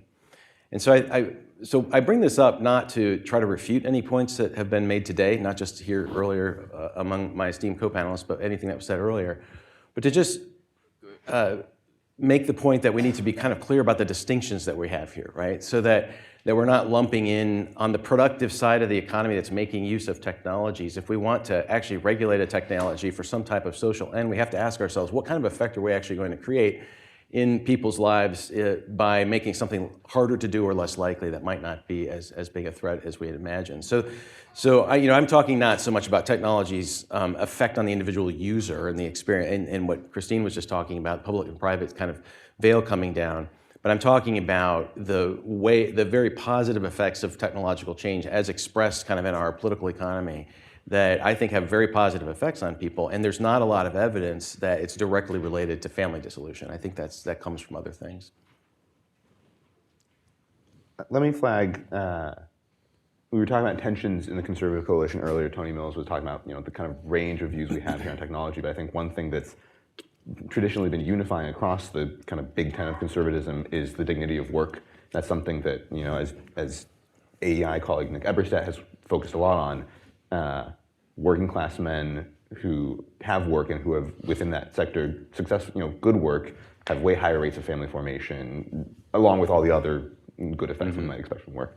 John, in your essay with Michael recently, you flagged automation of trucking as like a really salient place where we might have differences of opinion about what's the value of technology. Trucking is like quite a good working class job as these go, pays well. Truckers have very high rates of family formation, job satisfaction. It's quite plausible that in 10 years there will be no truckers in America. Like, how should, taking Ryan's point here about like the value of creative destruction, how should we think about that problem? Yeah, I think it's interesting. The conservatives often give lip service to creative destruction, and then ignore anything that Joseph Schumpeter might have written about creative destruction.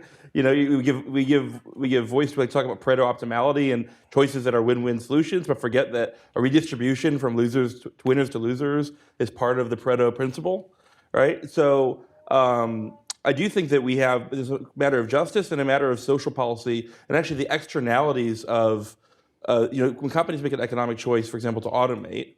and and in the instances where that reduces jobs, that creates a social externality, right? They're not forced to internalize the cost to the rest of society for this, and maybe there are good reasons for that, but it doesn't mean, as a matter of public policy, that we ought not to think very seriously about, for example, should we have technology-related job assistance the same way that we have trade-related job assistance?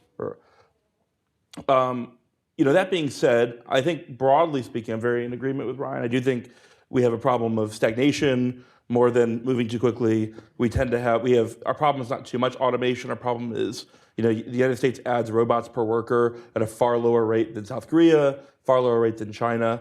If we want to bring jobs back to America, those are going to be jobs that are much more automated than they used to be. I think the interesting question here is the question about prudence, and to your point about the things that we pay attention to. I think we can manage both, recognizing the importance of creative destruction, market-driven dynamism, while also paying attention to the ways that new technologies reshape our public life, and being willing to make prudential judgments about what is good for the common good, what is good for American families, in channeling the chorus of technological and economic change. Can I be the skunk? I'm clearly the skunk at this garden party because I'm not going to talk in economic terms, because I think, although they're very important, and I agree with much of what my colleagues have said here, part of the problem is that conservatives, we are having a lot of ferment within the conservative big tent about a lot of these issues. And social conservatives have too often ceded the conversational terms to economic ones. We talk about what we can quantify, what is this, what is that. Even the term like the common good tends to be described in terms of how many jobs, not in terms of human flourishing, not in terms of purpose and meaning. Those squishy, qualitative things that actually everybody cares about, but nobody wants to talk about putting into some sort of policy or the impact of economic change on those things. And I think that's actually a really missed opportunity, because when it comes to tech debates, that's where the average person who's trying to figure out if they should embrace a new tool or quit their terrible cubicle 9-to-5 job and start their own Etsy business, which was floated today as something every woman with young children should do. Eye roll. I'm sorry, I sound very cynical for a reason, and that's because actually a lot of those jobs are quite hard. They're more than likely to fail, and without a supporting mechanism and a second income, it's not going to work. It sounds really nice. And so I think a lot of these measures of economic efficiency, which are important, have to be paired, particularly when it comes to technology use in the home and moving work back into the home, have to be paired with conservative values, with conservative conversations about purpose and meaning and human flourishing and what's good for individual people, but also for families and communities. Rant over. Will you actually say a little bit more about the role of like digital mediation or screens? Because you have a different, I think, approach to the kind of screen question than panelists on our first panel. Not that you disagree necessarily, but you come at like the new job in the home, the Etsy shop, not just from the perspective of like phones are addictive. You have a slightly different lens. Well, the new character forming institution is the screen. We just have to accept that. So if that's true, what do we do about it? Federal policy can do very little to help us. Economic policy is actually encouraging it to be not just our character-forming institution, but our 9-to-5, 24/7 job. Well, more 24/7, not 9-to-5 jobs. And so, that's why I'm concerned about the breakdown of the public versus private distinction. In the same way, I'm worried that more people will argue and attack each other on Nextdoor, a virtual platform for neighborhoods, than just walk outside their house and say, can you pick up after your dog? No, they'll post a photo of them, and then there'll be 3,000 comments, everyone calling them a demon. And so it changes how we choose to interact. It changes how we consume. It offers lots of, the words choice and flexibility, yes, but there is a menu. There are things that are not on the menu because the designers of these platforms always leave something off the menu. So when you're thinking as a parent, I'm a parent. I'm now an empty nester, so I don't know what, they just text me demanding money all the time, but I'm still a parent. But when I had kids at home and I balanced work and I had a job that I could do that, I was very grateful for it. But I also had trouble turning that voice in my head off that I had to answer that email or write that piece or do. So we're taking this burden and putting it right back on the individual and the families. And maybe that's where we'll decide as conservative that's where it belongs, because we want the freedom and the choice. We should at least understand what we're giving up when we do that. And that's the part of the conversation I miss with all the talk of how mediation and digital technology will transform us. And one more, I thought the rant was over. It's really not. You asked. You'll never ask again. But one last point, and that's that this idea that people who are left by the wayside by these new economies, and I think our keynote speaker tried to make this sound as if the biological and the digital are two very different things. Not at all. The head of her company has argued that people who are left by the wayside in the real world should just live their lives online. And it's a total rejection of biological reality. He calls reality privilege those of us who actually have good lives in the real world, and we can go back and forth between the digital and the real. For the rest of them, there is no plan. There is just, well, we'll give you this wonderful world online. That's the future vision for a lot of the people who are trying to sell us this technology and encouraging us to bring it into the home. So I'm a little suspicious. Can I ask a question, just to kind of come at this issue a little bit of a different way?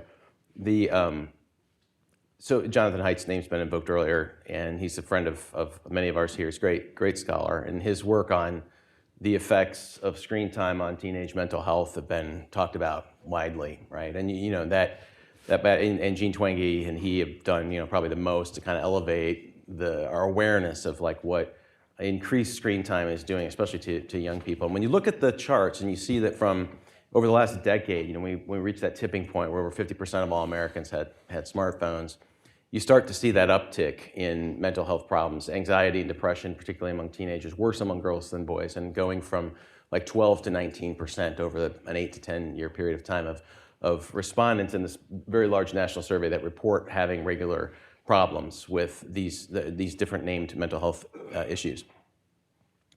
And then we should be, anything that increases by 70 or 80% over the course of like 10 years, we should be very concerned about.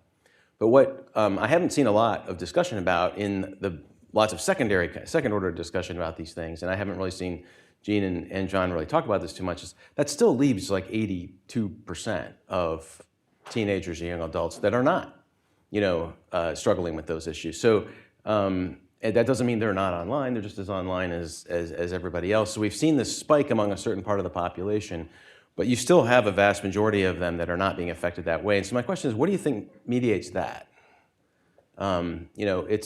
It's a big spike, but you still have 8 and 10 kids. And I know I'm the one bringing up the question of mental health, but I think it's an interesting kind of issue for this case of like the way that increased screen time is actually having measurable effects on the mental and moral health of a large part of our generation. But there's still something that's preventing it from being 50%. And I'm curious about what that is. I mean, I think it has to have something to do with other mediating structures in our lives. That there's other outlets for people besides just being on the screens. That civil society still matters. It's for all of the interest. I'm interested to watch our kind of new tech government reformers go at this business of reforming government. But one thing that's disappeared from our kind of public discourse is the idea of a mediating structure, whether that's a family or a school or a house of worship or a regular kind of community of gathering place for people that when they're not on their screens where they are. And it strikes me that still exists in the country, maybe very unevenly and maybe not. I mean, we know that pretty well. We know that socioeconomically that's distributed not in a way that it should be. But I'm curious to think about like when we look at what is actually helping us not be completely consumed and destroyed by technologies that could otherwise kind of eviscerate our soul. What are those things? Because I feel like we're doing a really good job of identifying the problems, but when it comes to like what's actually preventing it from being a much bigger problem? What are those things? Communities of faith the children who are raised in communities of faith have far lower rates of those pathologies. But the numbers on self-isolation, not loneliness, different thing. Self-isolation, people who choose to be alone more often than with others, those are rising rapidly. That's what disturbs me more than anything. Even if we can agree that most people aren't going to be corrupted by the screen, choosing to be alone for most of your free time is something that is not good from a civic standpoint and from an economic standpoint, even from a political health standpoint. And what concerns me, again, squishy qualitative stuff, are people training new employees who say, we have to I feel like I'm training almost like a child. Like you have to, this is how you shake a hand, you talk to people this way. These are some of the norms and social behaviors because they haven't practiced them. So the de-skilling, the sort of human de-skilling that happens when we self-isolate, spend a lot of time mediating things, we're not seeing that. That's we're at the very beginning of that, as Catherine suggested. She's like, we're at the very early stages of this. The concern is that for civic health, we allow those place-based, real-world third places, whether it's a coffee shop, used to be like clubs, Elks Club, there were all these clubs. If those deteriorate, this is Putnam's concern too with bowling alone, where do we have our disagreements? How do we argue? Well, we don't do it face-to-face. And if we're used to self-isolation, we're not comfortable doing it with other people who disagree with us. That's my long-term concern. John, anything to add there? No, I mean, I'm struck by your point. I mean, two responses come to mind. The first, of course, is that if 18% or 19% have a clinically defined ailment, you can easily double that in terms of those who don't quite meet that threshold, but are still very affected by the technology. The second, though, of course, is that the changes we're experiencing in our civic and economic life are actively deteriorating many of those civic institutions, which otherwise can provide a bulwark against these effects. And in some cases, as you say, maybe worse in areas that are economically depressed. Yeah. There's this haunting question, which no one really incentivized to look at, which is that if you look at many of these trends around mental health, isolation, even screen time, they begin before the smartphone. In fact, many of them begin in the late 1990s. Right? Something was already deteriorating in our public life in a very serious way that then the rise of the internet and the smartphone in some ways has masked this other kind of bigger secular change. And I think a lot of it has to do with the changing in household structure. There's big inflection points around the number of children living in two-parent married homes around those times. There's a big inflection point around the percentage of two-income households. Almost by definition, if you have a full-time parent, two-income household, you cannot have the same kind of home life as is possible if you have one income or 1.5 incomes. So I do think that sometimes, we are too quick to blame the smartphone when actually we're dealing with a much bigger sort of problem here. I agree with that. Catherine talked about the vice president's speech in France a week or two ago. You laid out some principles on AI specifically in that speech. It was a pretty high-level speech. One thing that he said and then left he said a couple sentences about this was that he believed that AI would augment, not replace American workers, that the administration would do all in its power to make sure that happened, to make our workers more productive rather than to replace them.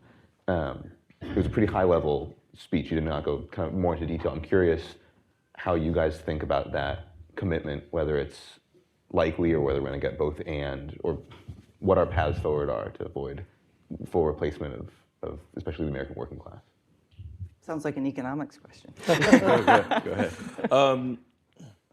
I don't know. I go back and forth with this. I do think a lot of really good work being done here at AI by Brent Orrell. Goldman Sachs has been mentioning work on AI. A lot of the best work on AI and labor points out that for any given, labor economists, when they look at a problem, break down jobs into specific tasks.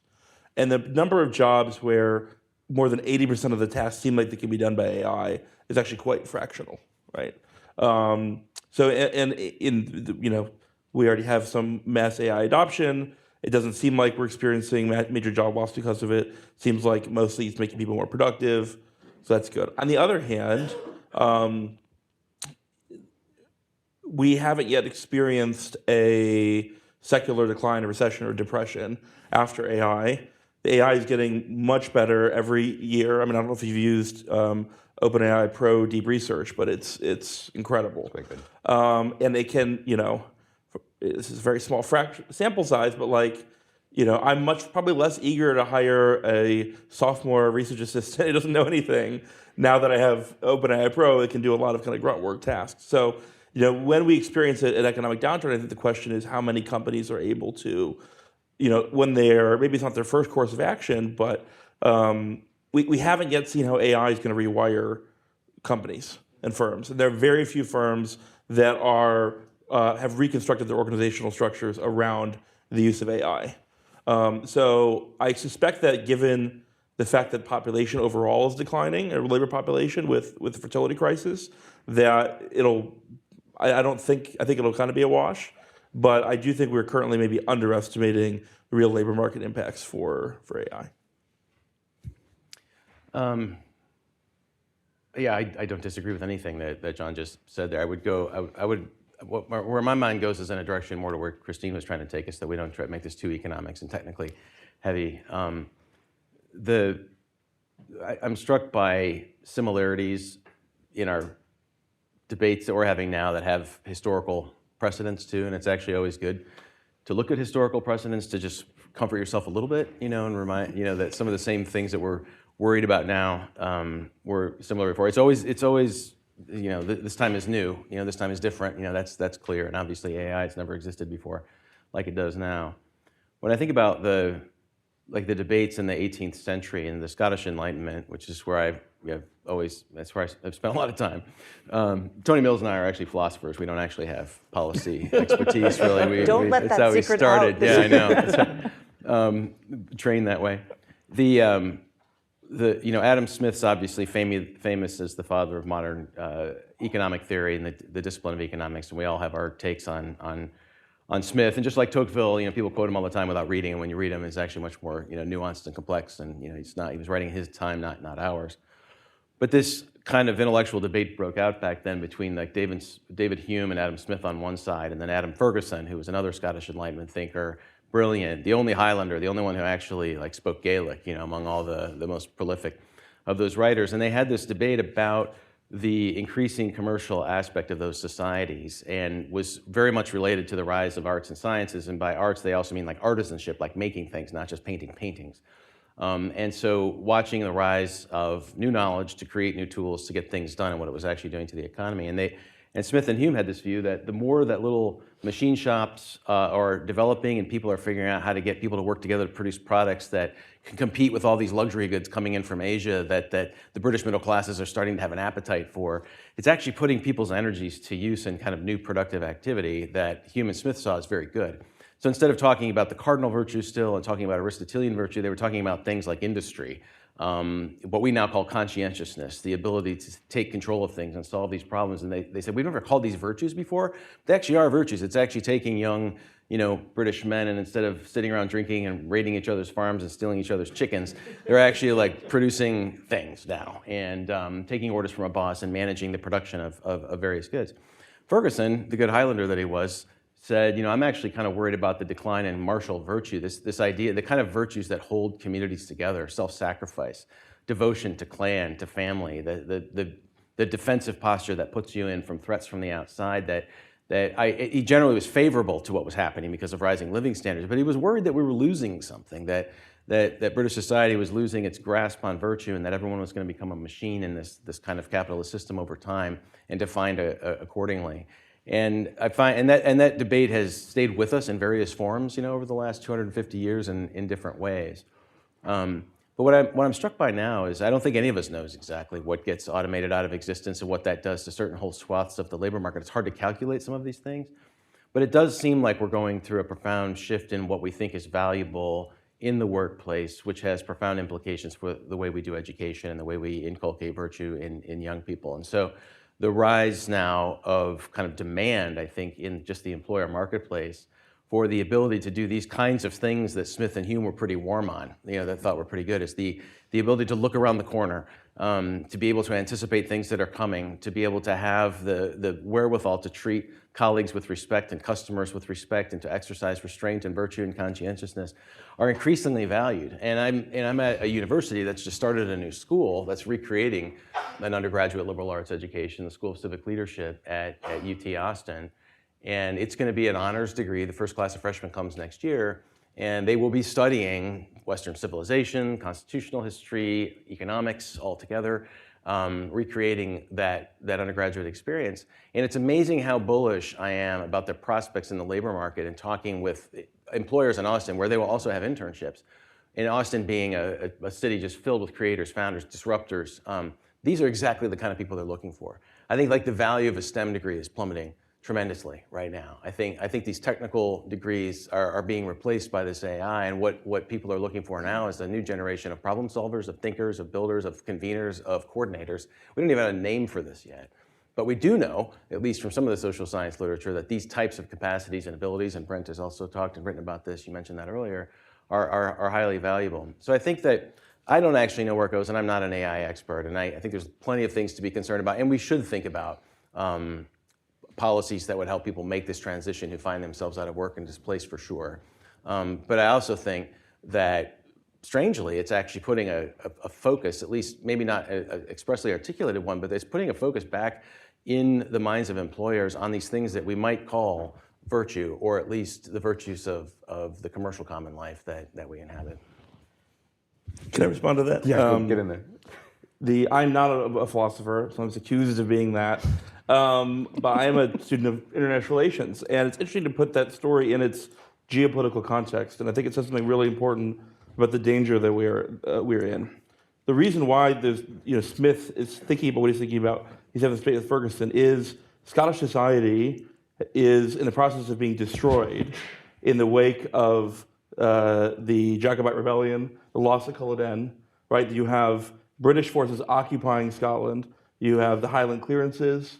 You have this large mass of people, of Scottish Highlanders who will not be able to live in the way that they have lived before. Will not be able to embrace those martial virtues, and something has to give, right? And for Smith, the answer is building a commercial society. Many of those Scots are part of. Many of them emigrate to America. Many of them become part of the sort of the project of the British Empire. And analogously, I do think we're at a moment where, largely due to choices we made vis-a-vis China and trade with China in the 90s and 2000s, huge ways of life in the United States have been destroyed. And we need to be realistic about the need to construct a new way forward for those communities. Here's the danger, though. Smith is writing before the Industrial Revolution. He's often associated with it because of the arguments he makes, but he's writing before the application of steam power in the factory system, right? The factories that he writes about are largely, they're not powered factories, right? Yeah. What happens when you bring in industrial power is a technological order that is hugely, at least in its first approach, destructive of the family, destructive of human flourishing, right? The factories that were actually quite conducive, disciplined, clean places to work when Smith is writing are smoggy, are filled with powerful machinery that crushes limbs and skulls, where you have to have children in employ in order to reach into the mechanics of the interiors. I mean, by 100 years later, you have mothers in Glasgow who are giving their children opium so that they don't have to breastfeed them while they're on the shift. And that's what happens when you allow a technological order to follow its own progression and its own logic without political power shaping it to the needs of the family.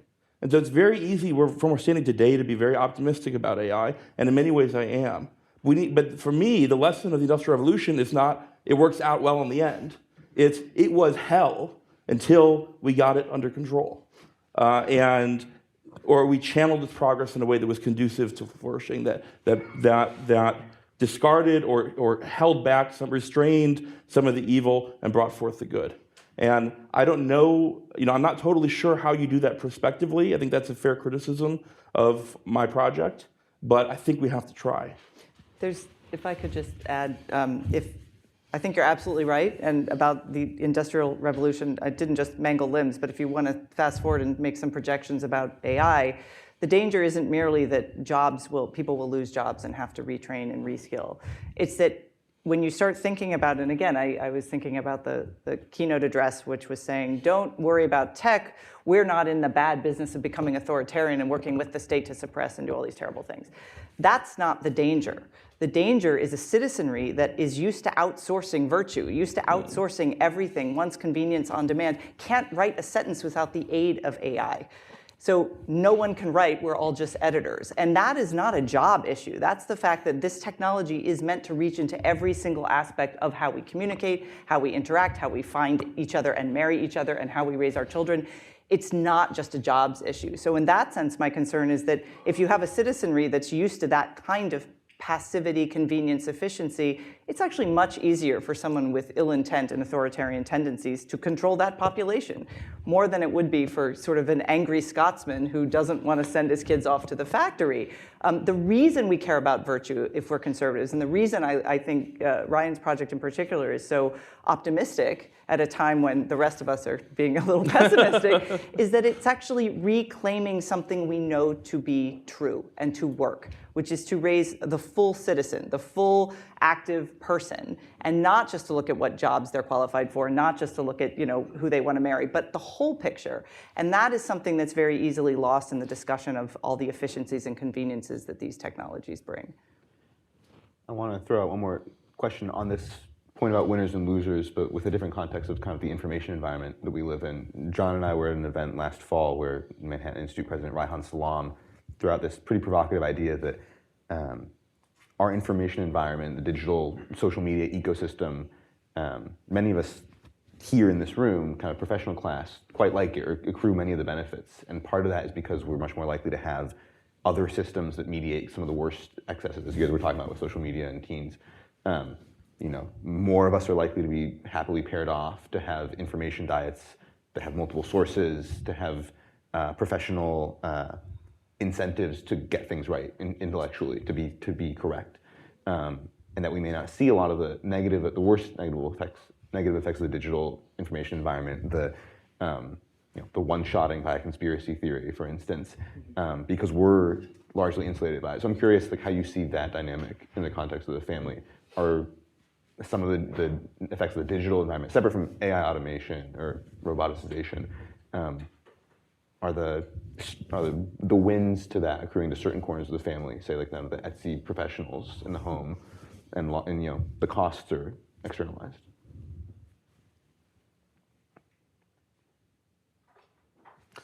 One thing I will say is, I do think I think it's incumbent that we have a public policy that is aimed at, not only what's good for most people, but also especially what's best for people who are the least well off in some ways, or at least that are taking very seriously their concerns.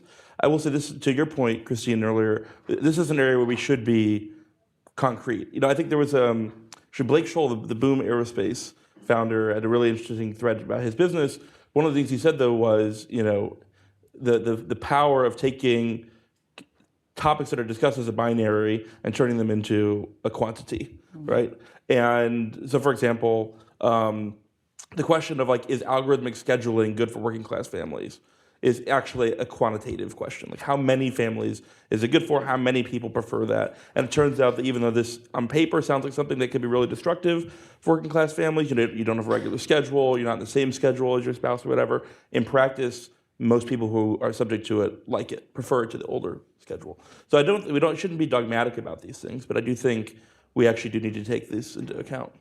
And history shows us, even recent history shows us, that who are the populations most likely to be forced into early adoption of tools that they didn't have any decision-making power in creating or even in use?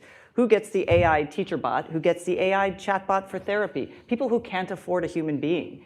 And I think we are vastly, if you look at the people the winners, right, Raihan's right, the winners actually get a lot of control and a lot of choice and a lot of wonderful opportunities. It's the losers in society who are told, adapt.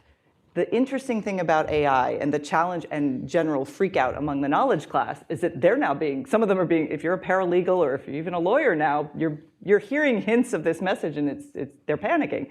But my concern is, so if you look at it's people who are old, young, ill, or poor. They're the ones who get these cool new technologies tested on them. I don't want to live in a society where grandma in the care home has to have a pet robot to keep her company. She should have a human being. And if it can't be her children, we should try to build a society where we can have a sustainable, staff member that can sit with her for a little time every day. The idea that the efficiencies solve the value question in some of these equations really worries me, because it is actually the people with the least power and the least money and the least influence who have this stuff given to them, but they have no choice in the matter. Last question, then we'll open it up to the audience. We've talked a little bit about the dangers of productivity growth as your proxy for is tech, supporting the family or not, and there's kind of varying views on that. I'm curious, what benchmarks or what metrics, what should we be looking at if we wanted to see, is technological innovation broadly supporting the family? What else in society beyond productivity growth can we look at to say, oh look, this is on net good for families?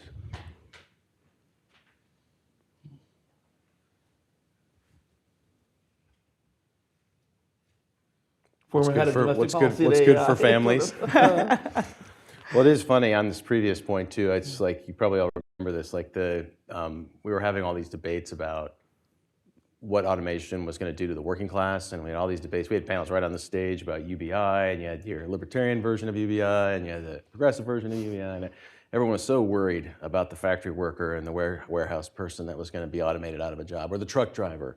I was a truck driver once in graduate school. I actually drove a semi-truck around the country, and it would have been better if a robot was driving that truck than me. It was a very memorable summer job. And then the moment ChatGPT came out, the coverage, I mean, someone should do a paper on this, should actually go back and actually quantify the way in which the newspapers were, basically the main papers were actually covering it, because everyone just freaked out, because all of a sudden it's like, oh, it's our jobs, it's like, it's not, yeah. And at this point, self-driving technology was not working very well. And actually, we're about like 10, 15 years away from when any of these things would be driving themselves, but now it's like, oh my gosh, it's my job. It's like, hey, I'm not gonna have a job. And all of a sudden we got very concerned about AI at that moment when it was no longer the truck drivers. I don't know. I mean, when it comes to what will make family life better, I'm sure there are people in this room that have better ideas than myself, but I do think that the degree to which people can be spared certain routine tasks to focus more time on things that matter is a good thing, in general. And I think, the extent to which you have more time with your children, the extent to which you can actually blend your work life and your family life together in ways that actually work. I think these are just kind of the standards we should uphold. I mean, we lived that way for a long time as a civilization, where work and home were kind of blended together. And I think for those who are fortunate enough to experience some semblance of that, you can really see the benefits there. And so when it comes to the point-by-point way to make that happen, I don't have the best ideas there, but I do think that the degree to which we can be relieved of the time costs as well as the actual costs that go with a whole range of things that we actually have to spend a lot of time on ourselves, from our own home repairs, diagnosing things that need to be done to our car and to our home, preventative maintenance, those sorts of things. I mean, there's a whole bunch of ways that AI could actually help reduce the costs that particularly people who are living month to month, paycheck to paycheck, could actually be very helpful. And that's what I would rather see people kind of prioritize. Sure. Let me open it up. Questions from the audience? Get one right here.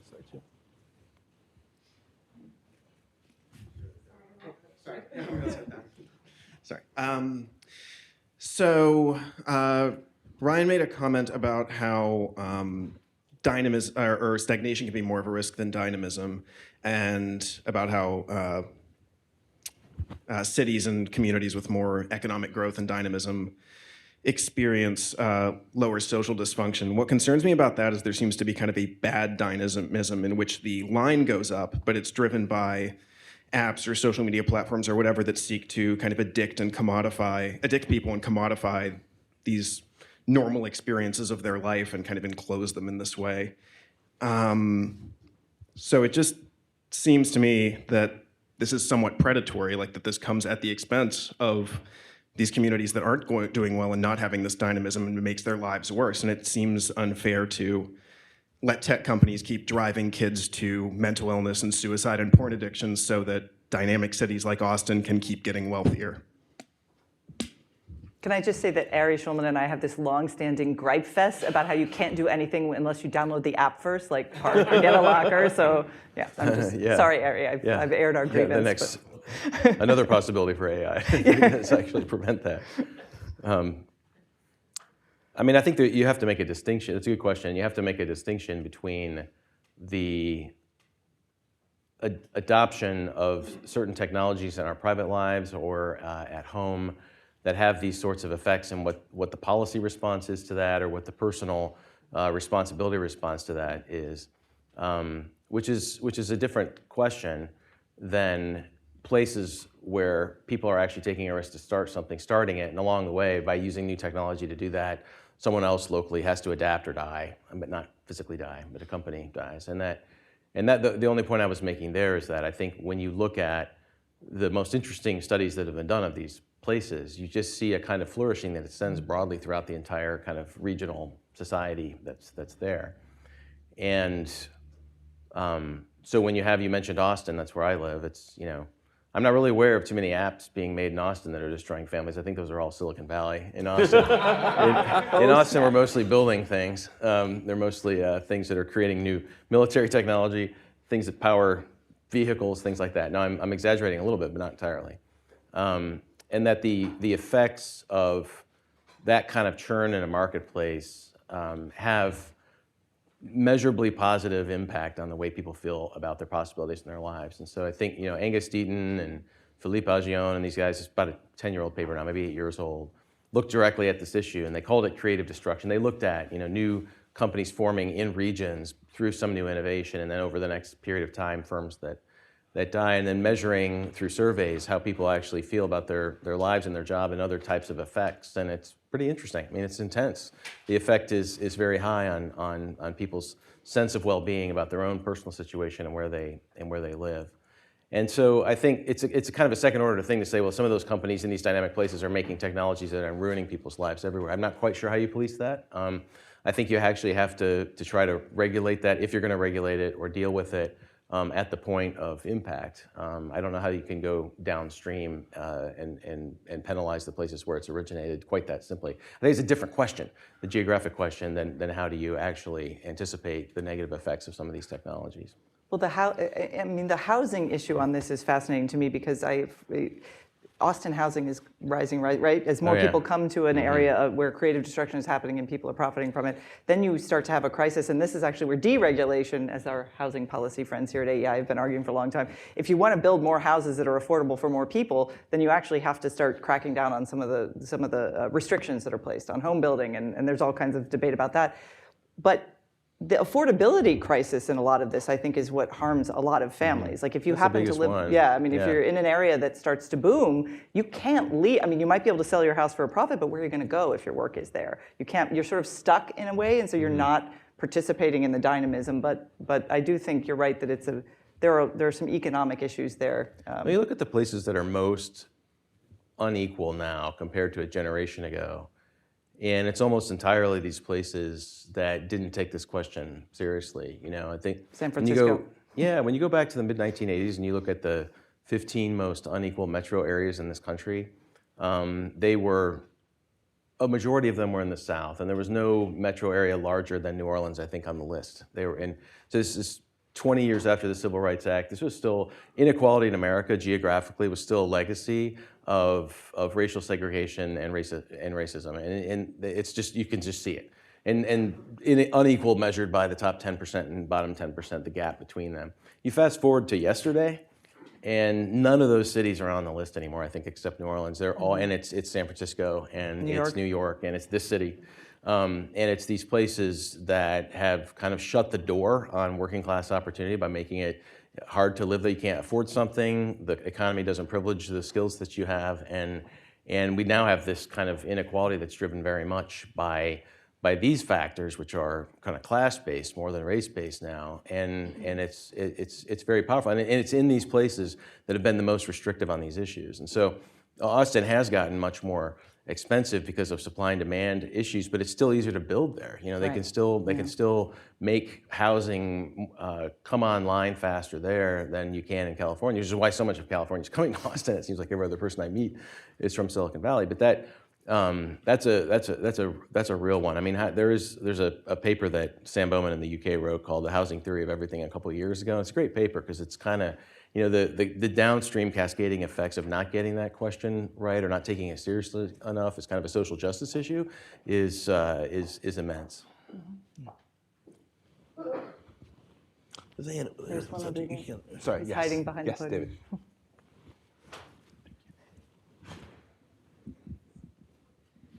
Hey, David Jimenez at Niskanen Center. I know FAI has been involved in efforts like NAIA and Reindustrialize, so I wonder if you could talk about the role of that industrial policy conversation on defense, critical minerals, and energy, and the way it can contribute to a rise in family formation, even if we're not going to see the scale of breadwinner jobs that traditional manufacturing used to provide? Yeah, thanks, David. It's a great question. I mean, I think if you're serious about this notion that family formation, health of the family are downstream of economics, which is downstream of technology, that's not merely a negative critique, that can also be a positive course of action, which is if we want more family jobs, we need an economy that supports them. We need the technologies that feed into that economy. And so, yeah, I think we are at a really interesting moment for reindustrialization in this country. There's a recognition that maybe should have been obvious in hindsight that we can't make all of our stuff in a hostile country controlled by an undemocratic regime. Maybe that was not a good idea. And in addition, we adopted policies that were, maybe foolish at the time, but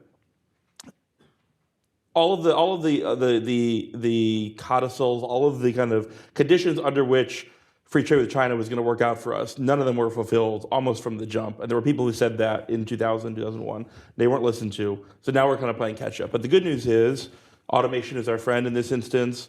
The United States has unbelievable energy abundance. We're already the world's largest energy producer, and we can actually do even better than that. And so there's a recognition that we have the energy, and we need a regulatory regime that allows us to build it. We need industrial policies that help protect critical supply chains for national security, but also the industrial base, the defense industrial base at the end of the day is the industrial base. And I think if we're really serious about being able to defend this country and being able to defend the West, then we need not just a defense industrial base that can build niche materials, but we actually need every element of the supply chain, which is, in the end, basically the entire industrial base, or at least the heavy industrial base. So we need to build machine tools in this country. We need prototyping in this country. We need the ability to do scalable manufacturing.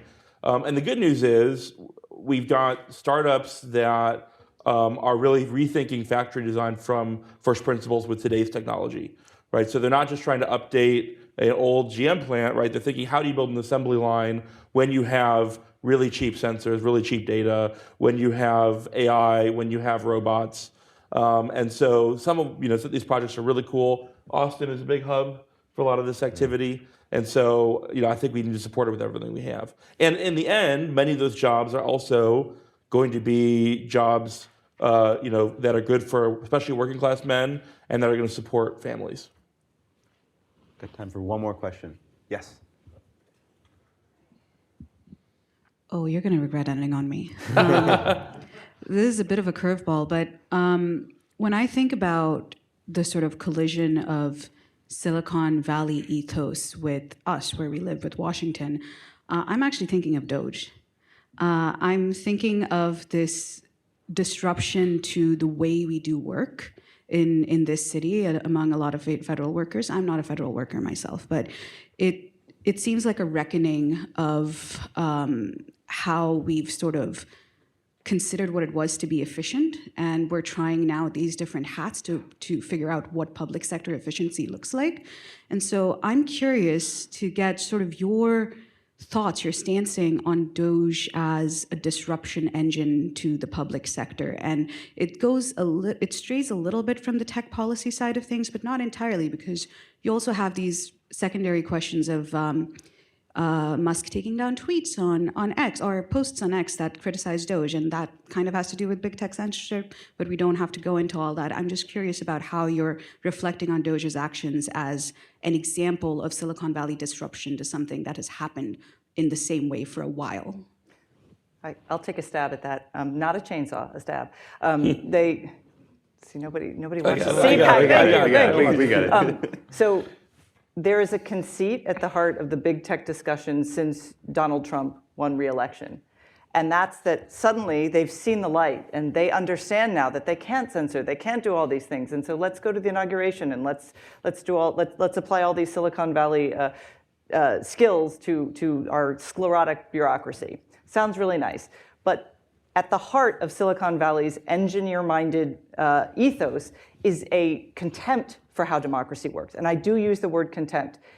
they think democracy is a problem that they can solve. And Doge, I think, is unfortunately going to end up being an example of that because of the pace and the lack of skill and precision required to actually get rid of what we know to be in existence, which is a lot of bureaucratic waste. It's long been a problem. The question is, how do you go about agency by agency figuring out who's important, who's not, where are we wasting money, where are we not? Should this person come into the office? Can that person do their work remotely? These are all complicated questions, and someone skilled enough to do that. Now, maybe that's what Elon Musk's underlings are doing right now. I don't think so, but I hope so. The American people voted for this kind of change, so it is what it is. But ultimately, I think we need to be highly skeptical of anyone from Silicon Valley who professes to be completely simpatico with democratic virtues, because I have over and over again seen too many times a democratic problem which requires compromise is built to be inefficient. The founders of this country built our system to be slow and have checks and balances. Those take time. Time is not something that Silicon Valley has any patience with. So there is a real conflict of core values there. Now, will Doge, knock down some things and maybe make some positive change? Hopefully. But it is not what it says it is, because their underlying approach and the underlying values of Silicon Valley, wherever it pops up, whether it's doing its work in Austin or Silicon Alley in New York or Boston, any of these places, democracy is slow. It is designed to be frustrating. That was its purpose. This was to prevent authoritarianism, to prevent abuse, and it's worked. I mean, we're coming up to 250 years next year for our Declaration of Independence. We should not forget that our wonderful American desire to improve we can't leave behind the things we know to have worked in our system, and that's where I think engineers' values and small d democratic values often clash. Oh, well, I'll take the opposite side of that bet. I knew you would. I should comment by saying I don't disagree that there's a certain, we can talk about Silicon Valley ideology, we can talk about this cult of efficiency, and certainly this idea of applying an engineering mindset to government, which is sort of the original progressive conceit, is like highly disruptive. Lots of bad things But I happen. don't think that's what Doge is doing. I don't think all that's what Doge is doing, right? The inefficiency, the compromise is supposed to come within the legislative branch, within the relationship between the branches, right? It's not supposed to be an encumbrance on the will of the people, right? And what Doge is going after most directly are the least democratic parts of our system of government, the least subjective to democratic control, democratic oversight, which is why a majority of the American people broadly are supportive of, at least in broad terms, going after these kinds of inefficiencies. It's not really about inefficiency, it's really about accountability and the ability of the executive to actually do things. I mean, the Biden administration passed legislation on reindustrialization and energy that should have, in principle, should have helped kickstart a new American industrial moment. It didn't do that. Why? They couldn't build any of it. Right. They couldn't build any of it because an administrative carapace holding back a law passed by Congress and signed by the President of the United States. So, until we actually have a democratic form of government in the sense that the President of the United States, elected by the people, can enact the policies that he was elected to enact, subject to the restraint of the Congress and the Supreme Court, then I can't really say I'm that worried about what they're up to. You can put that on your email that you send back if you're a federal government employee by midnight tonight. I would say that if there's something that doesn't seem very AI assisted and enabled right now, it's the process that they're going through to do this. It seems to me that you could actually do a kind of a more effective kind of impact analysis on what shutting down some of these departments and programs would actually yield, right? It's kind of a sledgehammer all over the place. And I guess I'm more where John is on this from the standpoint of that we've been documenting, talking about, noting the administrative state's many, many sins for so long. And I've written, I mean, I'm on record having argued several times for the President of the United States to have impoundment authority like governors do. To not spend all the money that Congress appropriates if you don't need to spend it all, I think is not a bad idea. Whether or not you can do it without that authority being given to you, I guess is something that we're going to find out. We'll see, as the commander-in-chief likes to say, I guess. But I think I don't know if the frenzied approach to this ends anytime soon, or maybe they're just trying to get this done because they've given themselves a sunset. My hope would be that they could actually find a little bit more discipline in the over-regulated aspects of certain aspects of our economy where they could actually unleash kind of new innovation by being especially focused on those things instead of just kind of this across the board thing, to be a little bit more strategic actually, and to be able to articulate to the American people what you actually mean by what you're trying to do. But there's a lot of disruption because of the manner in which it's happened. And for those of us who've been around the government reform discussion for a long time, you can't help but to smile a little bit when you see people. I think there's a term for it when you learn something for the first time and you think because it's new to you, no one else knows about it. It's like, did you know that USAID is funding trans operas in Peru? I know I did. And it's like, well, it's on like 35 different websites.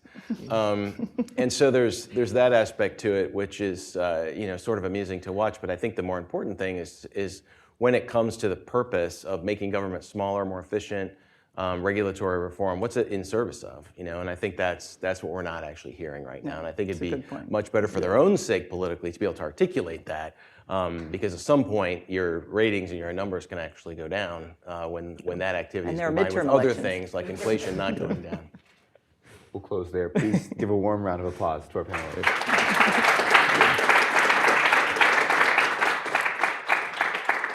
We agreed more than we disagreed.